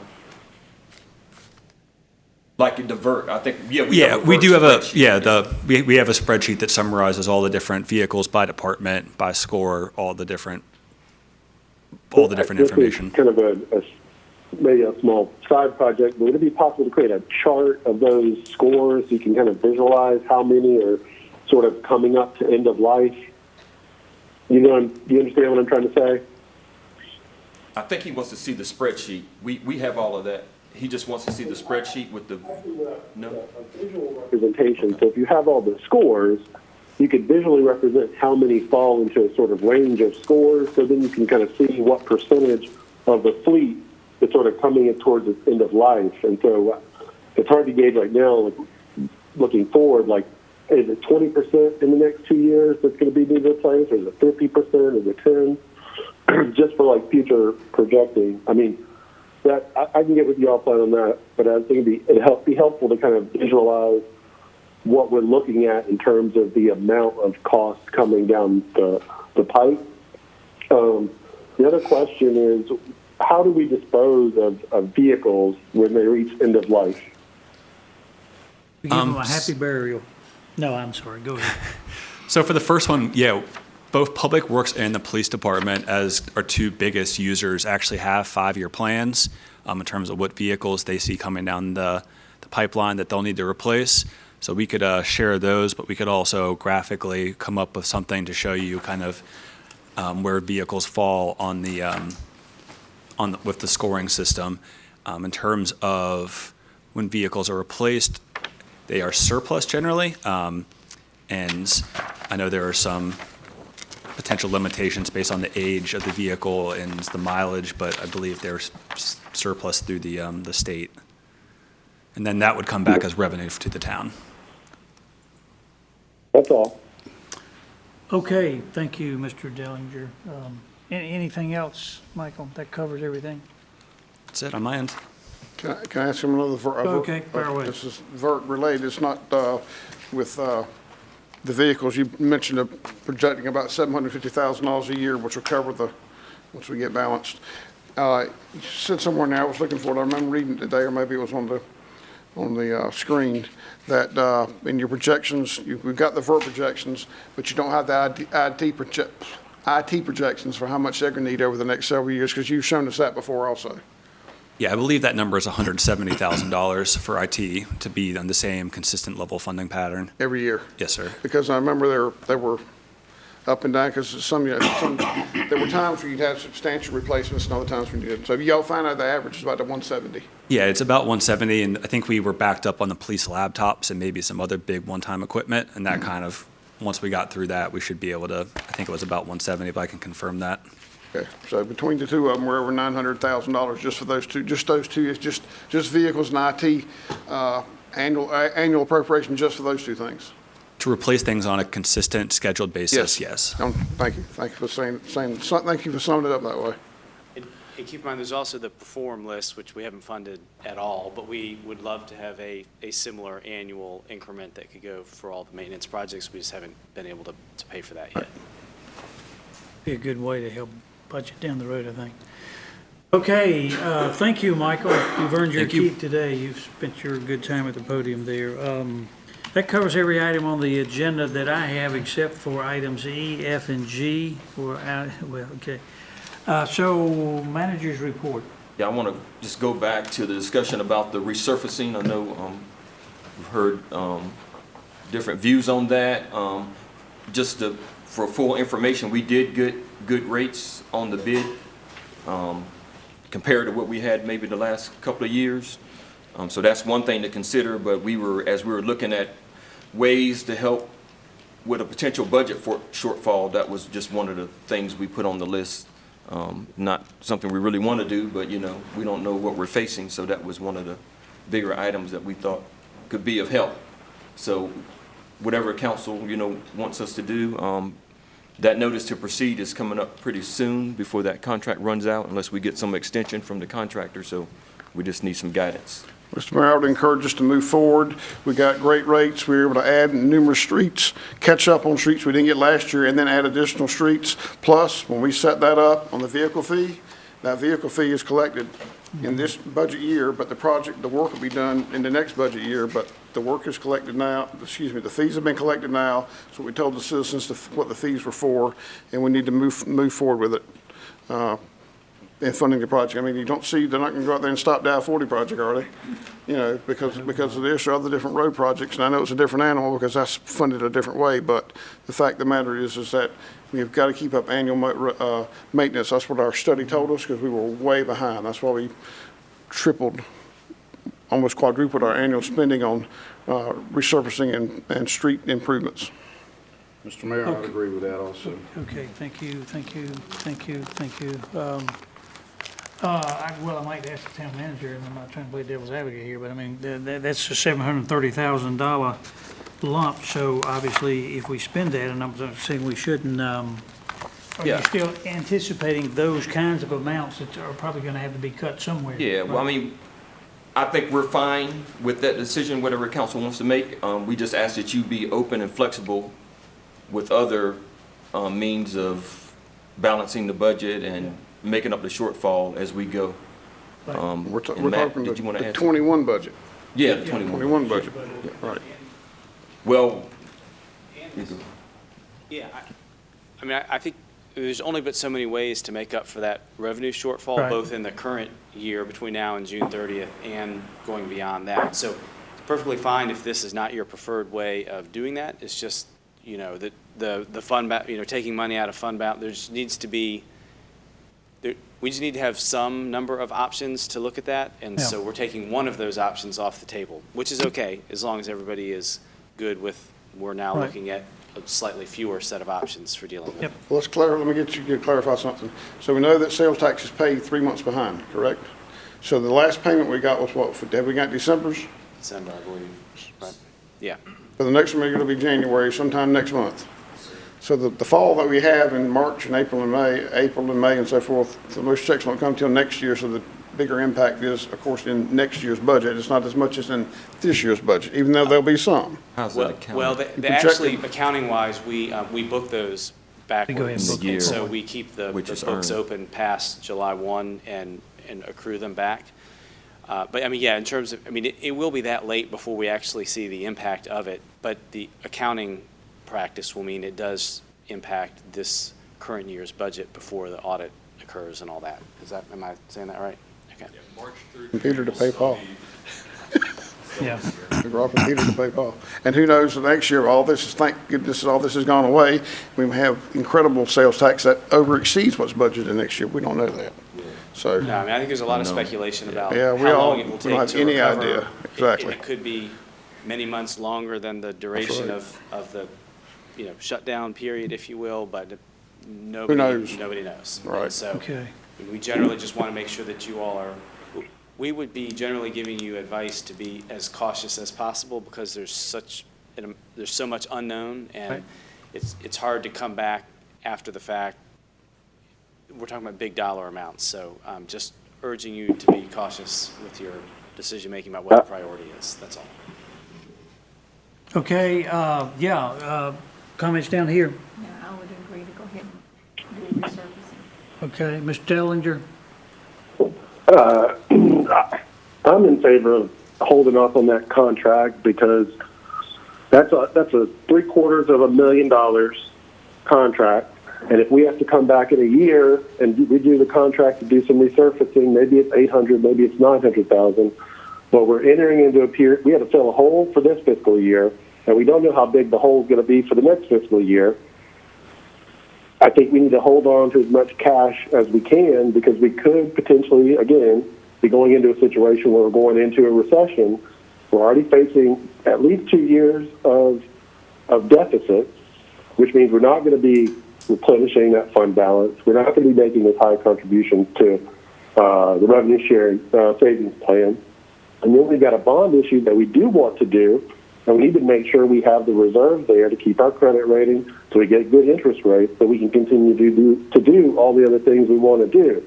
And it's a great time to do the bond. I think we should, once we get through this budget, we should jump right on that bond and figure out what we want to do so we can get that bond to market as soon as possible, the next 12, 16, 18 months or whatever, because we're going to save a lot of money on our interest rate the way the market is for the next year or so probably. But when we have this type of discretionary spending, and I know it's a need and the paving needs to be done, but at the end of the day, it's kind of discretionary, and we can't get it back. And a paved road is not going to pay a salary. It's not going to buy a police car.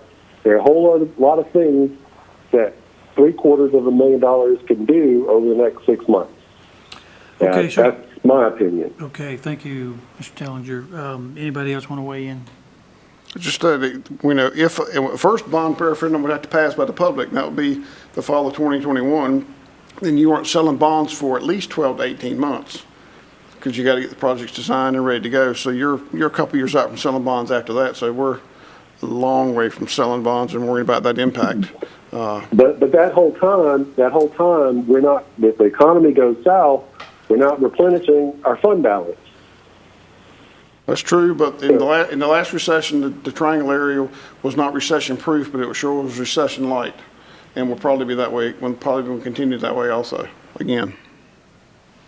Okay, well, I'm sensing that obviously there are some different opinions regarding this, but staff needs some direction, and so, I mean, we can take a formal vote, but I think Well, I think sense there's a that majority a majority of the From what I council hear, that to says. continue with the contract is what Yeah, I think so.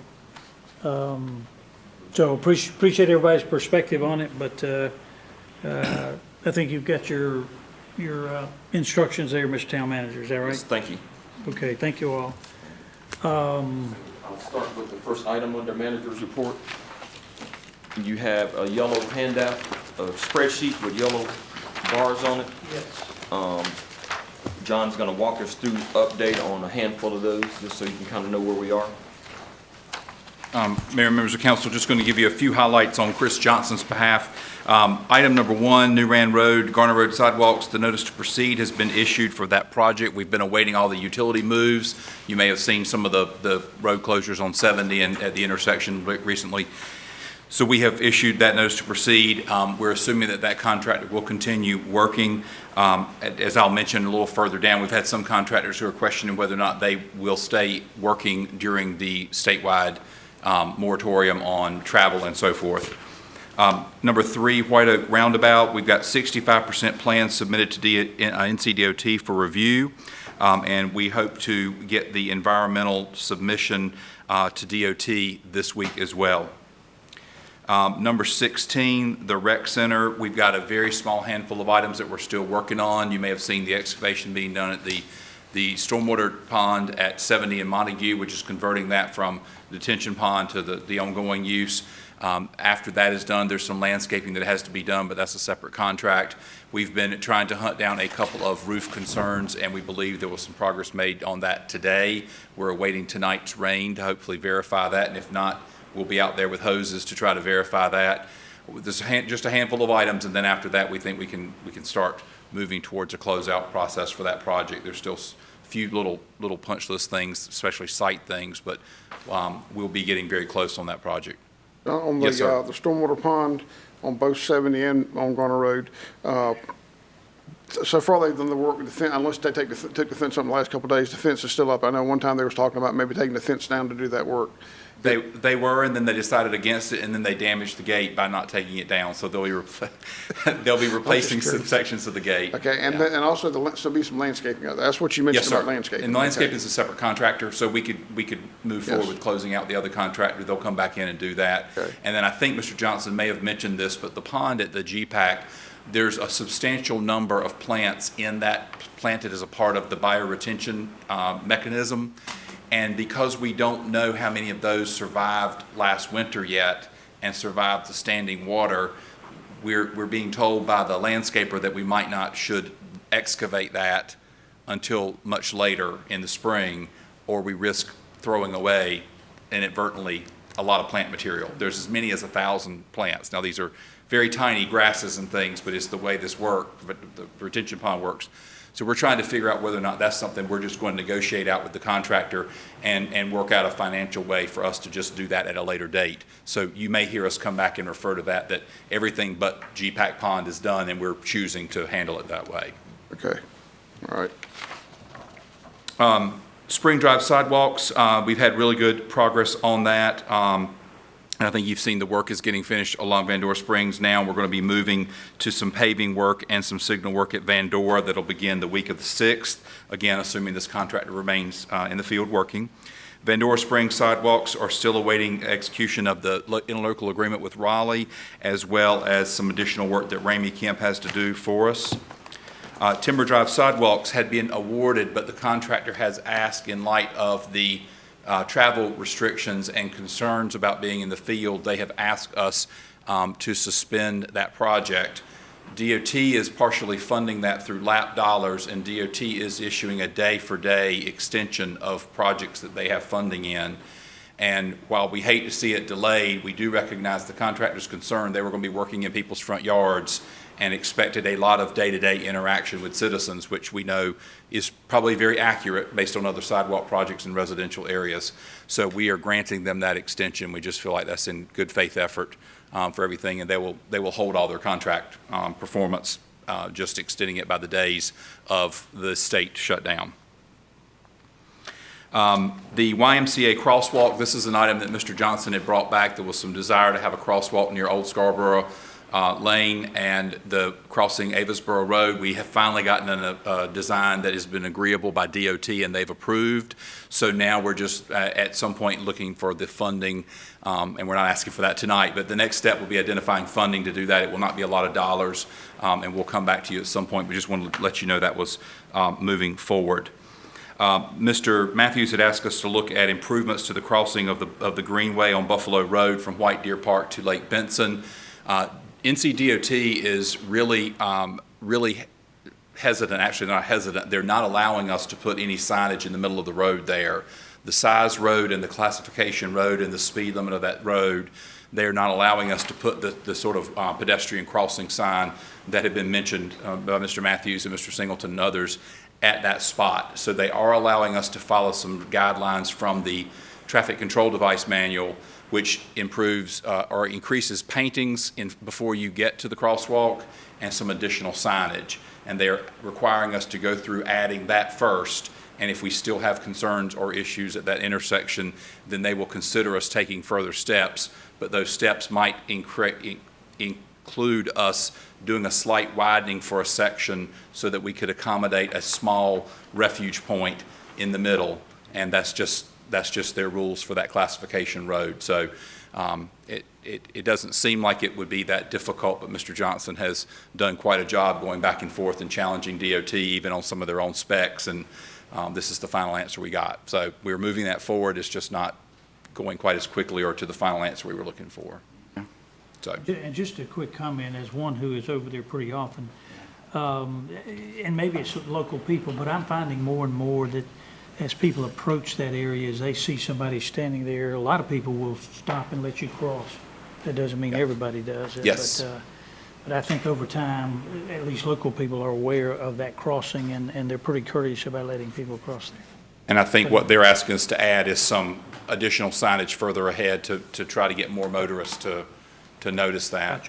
Gotcha. Number 12 is an item that is new to the list. This is an initiative that Mr. Johnson took on in response to quite a number of concerns that PD gets pretty regularly on the pedestrian crossing on Timber Drive near our greenway.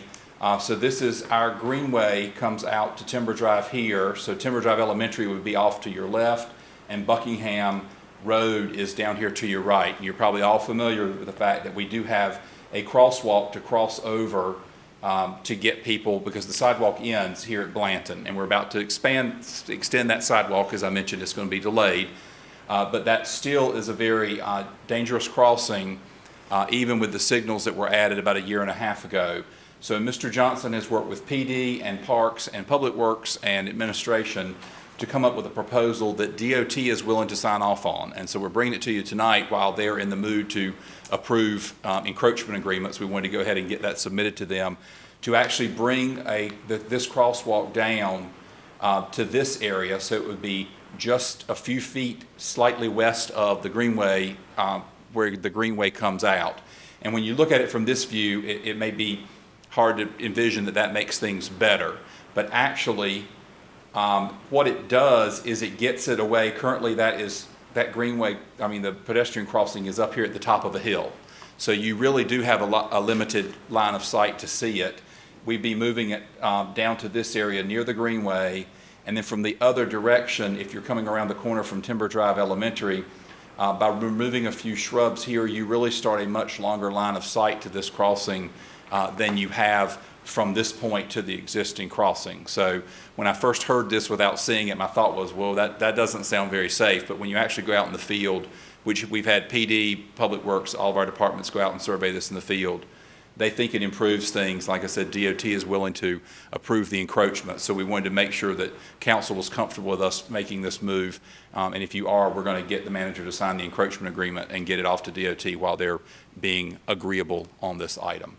So I'll stop there and ask if anybody has any questions. I saw where they'll move the signage, so somebody wants to cross there with traffic coming, they can have the flashing light sign, pedestrian warning sign. Right, so we put that signage in up at the existing crossing, we would move it down here, and we would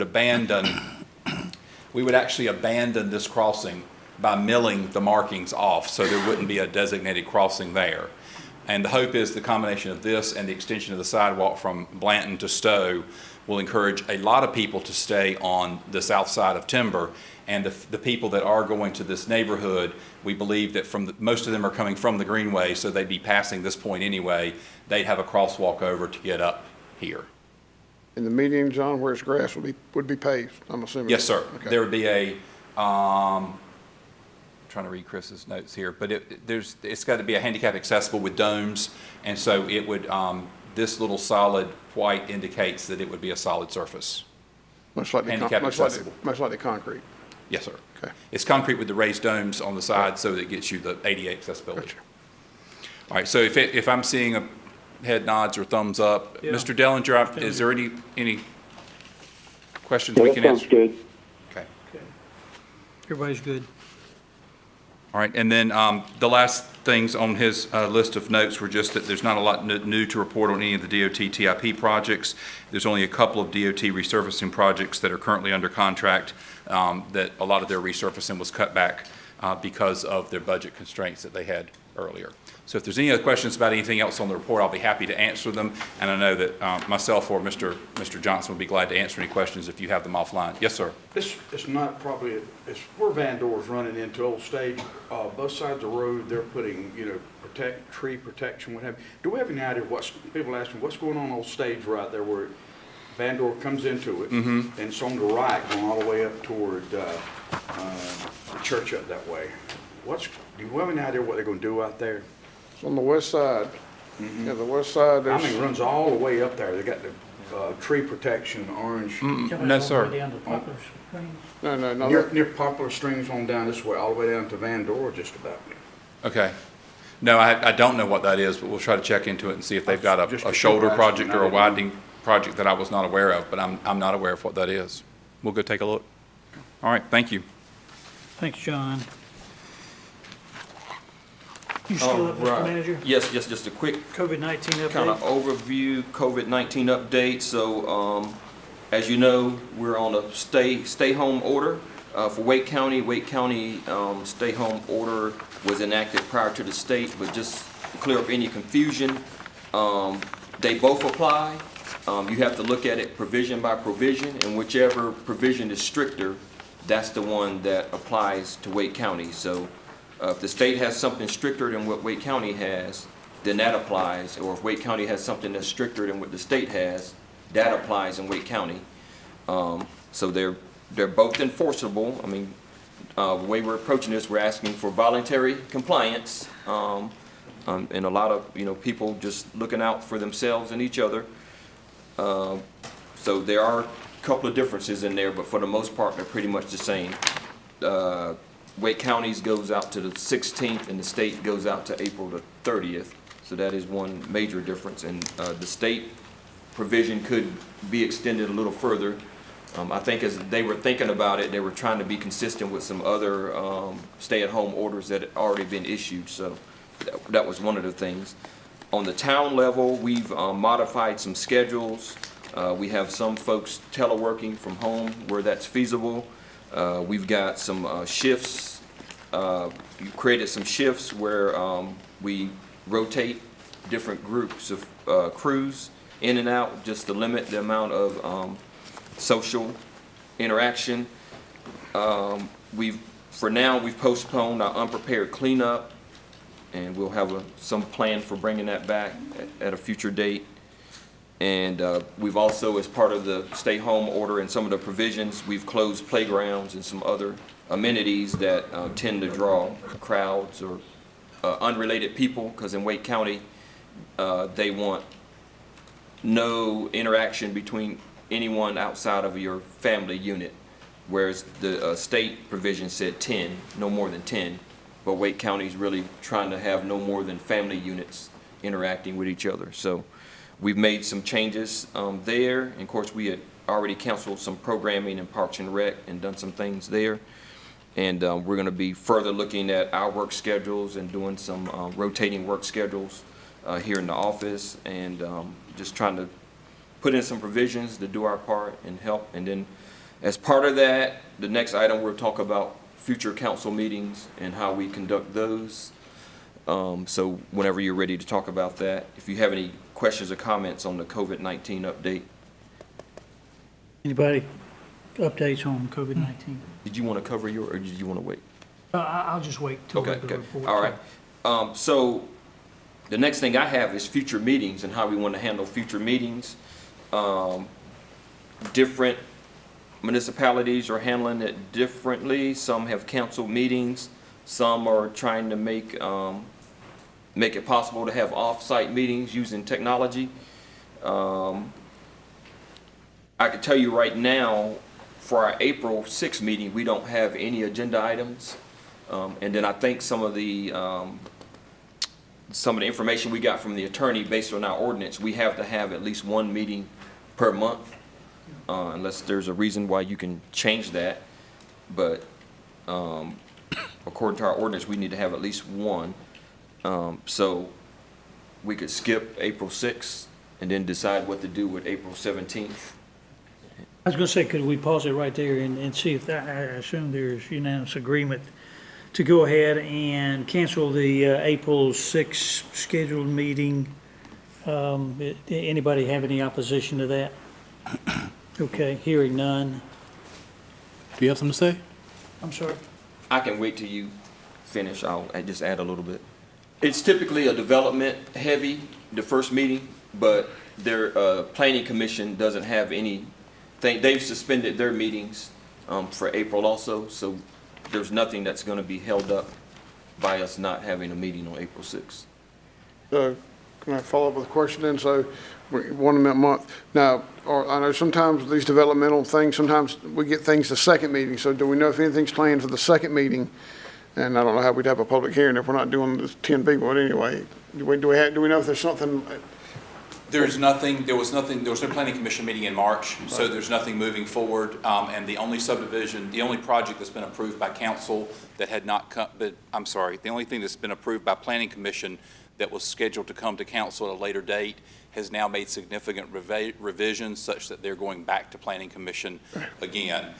Planning commission chair and the planning director have decided it's best to not have planning commission in April. It's just very tough to get all the people here safely that need to be involved, and a lot of volunteers in those roles. And so then possibly the first meeting in May, there could be something that could come forward, but unlikely because planning commission has not met. And at some point, the attorneys also advised us that it would be best to suspend all public hearings for now. And so even if something needs to come forward, we're going to have a much more in-depth discussion about how or if we can facilitate a public hearing. But nothing is being held up right now. So that just gets me to the next question. I just popped in my mind, see, Michael said they usually the first meeting in May is the public hearing for the budget. So I'm assuming we're not having one. We don't know the answer to that question yet.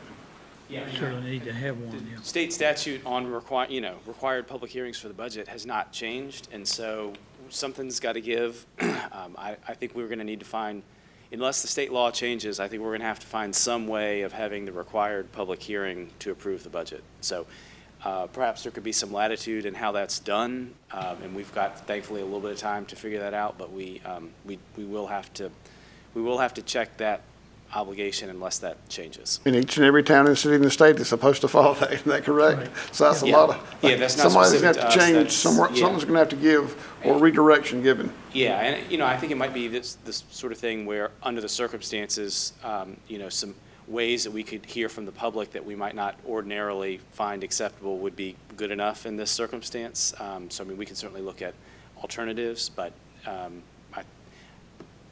some people are figuring out, can you do that remotely? Can you have people participate, online? Can you have people email questions in advance, call in and leave a message on the phone number? I mean, there's probably a million different ways, and we might be a lot more open to doing those than we normally would, but we have to come up with something.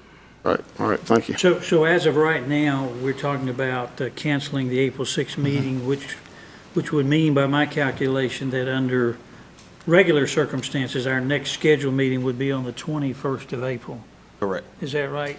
That is after the date that the Wake County current emergency order takes effect. Obviously, it's subject to change and may change again, but for now, if that is no longer in effect, we could potentially have a 21st meeting, or we could talk about whether to have a virtual meeting. But what does council say about leaving that date open for now? We're supposed to have at least one council meeting here the month of April. 21st. Do you want to shoot towards the 21st? I'm fine with that. So, Mr. Mayor, am I hearing clearly that we're saying cancel the April 6th meeting? That's technically open for discussion, but I was hearing, I think, a sentiment to go ahead and cancel that. But Okay. are you okay with that? I'm okay with that. Okay. Yes. Mr. Dellinger, I think you weighed in on that? That's fine. Yeah, okay.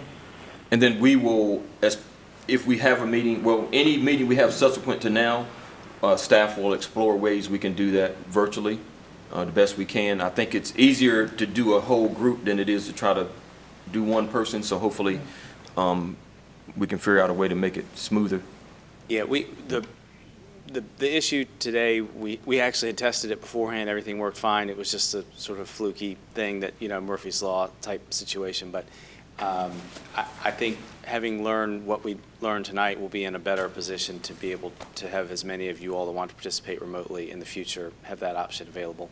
And also with a little bit more time, we can potentially do some more permanent wiring and some other things that we've just done temporarily for tonight. So I think we'll be in a pretty good position. We will, if that's something that you all are interested in and you want the more like a video conferencing type feel, then we'll have to have a little bit of training with you all on how to use the tools on your iPad and that kind of thing. But I think we'll be set up to do that if you all would like to have that option. Council want to weigh in on that? Would you prefer to try to do a virtual meeting for our next meeting, assuming that we're still on? I do it all the time, so I'm used to them, yes. That definitely be. Yes. Okay. Mr. Dellinger? It might be helpful before we do the next meeting on the 21st to do sort of a set of time to do a, kind of a mock meeting where we kind of all log in and make sure it all works. Yeah. Maybe it only take maybe half an hour for all of us to do that. It doesn't have to be on the 6th, but it could sometime before the 21st maybe try to make sure it all works. I guess if we didn't discuss anything important, we could get by with that not being a regular meeting, but at any rate, or maybe it could be. Yeah, okay, that's probably a good idea. So at this point, Mr. Manager, we'll shoot for our meeting on the 21st, and I'm hearing that we will try to make that a virtual meeting. Correct.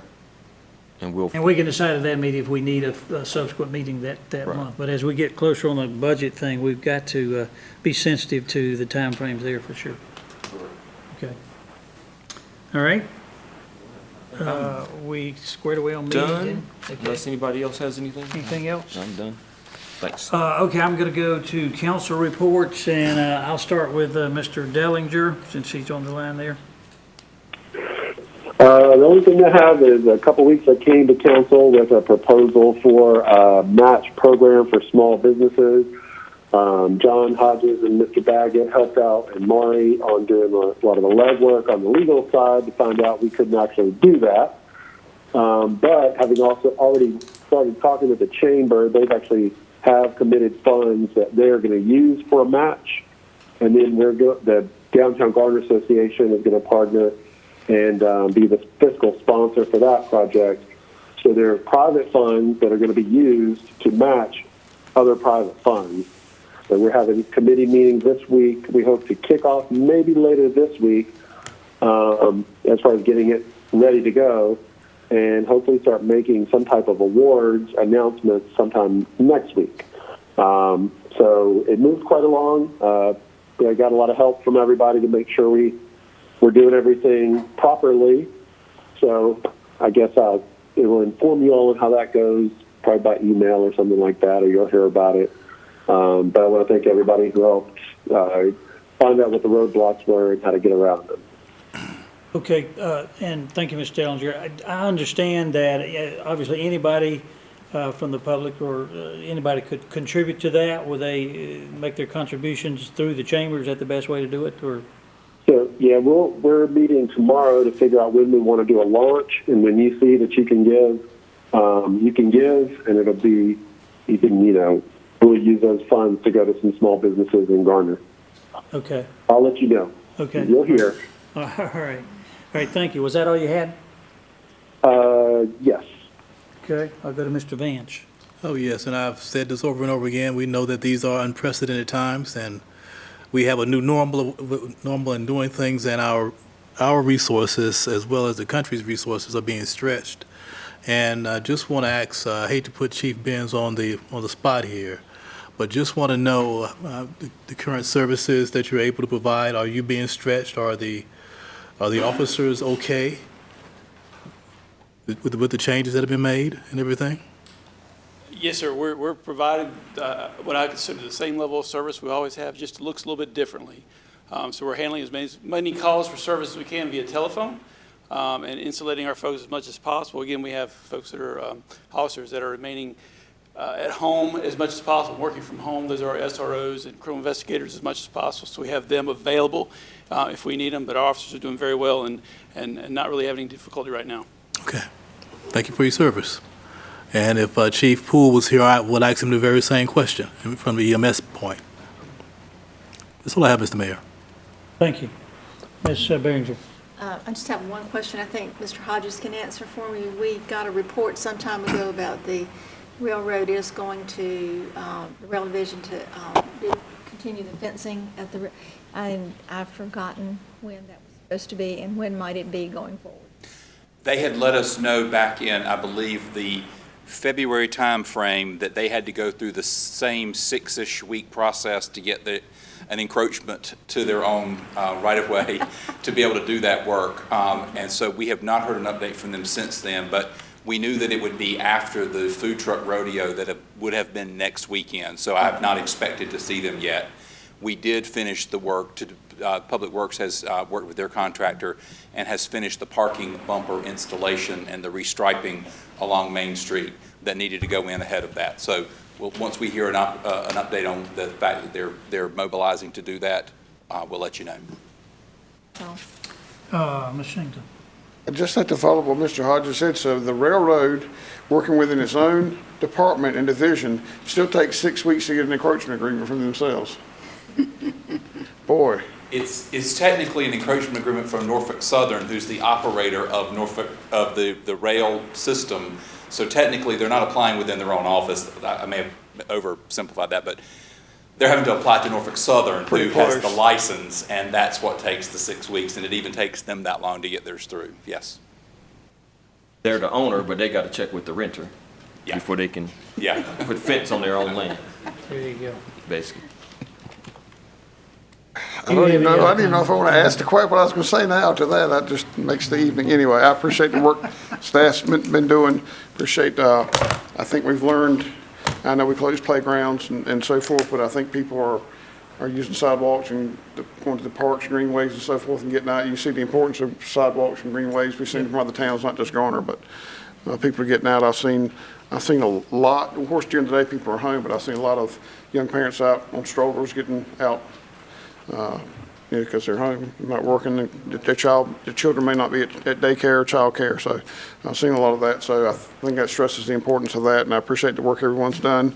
I appreciate you getting the notice out about the unprepared pickup because y'all got other things to do now. And so whenever you delay it to whenever. So anyway, I appreciate the work being done by everybody. That's all. Mr. Matthews. Just echoing a lot of that, I just appreciate what the staff and all department heads and emergency services are doing. I know it's, we work together, we're communicating, and as we always do in Garner. And I think as long as we inform the people what's going on, you know, they're getting a lot of it anyhow, but they sure like to hear it from all of us. And it's like Gray was saying, my wife's got me out to walking now, so she said, well, you can't work out at the gym, you got to the park and walk with me. And so you're seeing the strollers and the kids and the parents getting stir crazy. They're getting the kids out, but everybody is keeping their distance and working together on this thing. So hopefully one day this too shall pass, but I really want to appreciate everybody, the staff and everybody here in emergency services, what you're doing, and we'll make it. Thank you, Mr. Matthews, and from the mayor, you should find at your desk something that has Congressman Price's name at the top. It's I got this from a fellow mayor and from a county commissioner, but it's a pretty extensive little guide to various programs that are being made or are made available. It mentions even, of course, the big packet that was passed by Congress. But you may find that helpful if you have other people who want to make inquiry about some of the programs that are available. This particular document, I think, would be of big help to you, so I give it to you for whatever use you can make of it. I'm wondering if I have a church that calls me or a contact from a church and says, you know, is there anything we can do to assist the town? I'm wondering if I could, is there somebody at the town I could use as a point person on that? I mean, I can call them back myself, but I'm not sure I'm the best informed as to how they might. They can call me. Okay. I don't really have a point person for that, but they can call me depending on what they need. Then I can direct them to the proper staff if there's something in particular. Well, we could we could tag team that, I guess. maybe, Sure. and see, Yeah, yeah. that would. So folks want to help, and many times they're not sure what they can do, so it's one way to think about it. Okay, and I would just echo what's being said. I appreciate the council meeting tonight. We did have a lot of items to cover. Appreciate your flexibility as we move forward, and I agree with what's being said. I think our people here in Garner are, by and large, trying to heed the requirements of the emergency declaration, and we just need to keep encouraging folks to do that. Some might argue that this council maybe didn't need to meet tonight, but I felt like it was important to do that. Your government is going to continue working. We may not be as visible as we were at one time, but we hope to get to some normalcy at a future date, and we will, I'm sure. Having said that, I think the last item of business is to go into closed session. I'm not sure if I have the site, but I'd like for the council a motion to go into closed session as relates to a discussion of attorney matters. Mayor, I move that we pursuant to NC General Statutes 143-318.11, subset A, subset 3, to consult with town staff regarding litigation. Is there a second? Second. All in favor, say aye. Aye. Any opposed? And there is none, so it won't take very long, I don't believe, but if you will. Let's see, are we going to stay in here? We're gonna stay here. Okay, Just all to right. keep our Yeah, okay.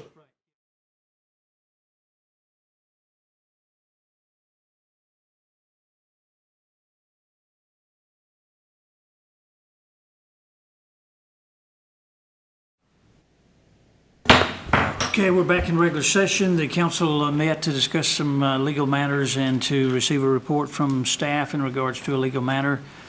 We took no formal action at this time. Hearing no further business before this council, pronounce that we are adjourned. Thank you.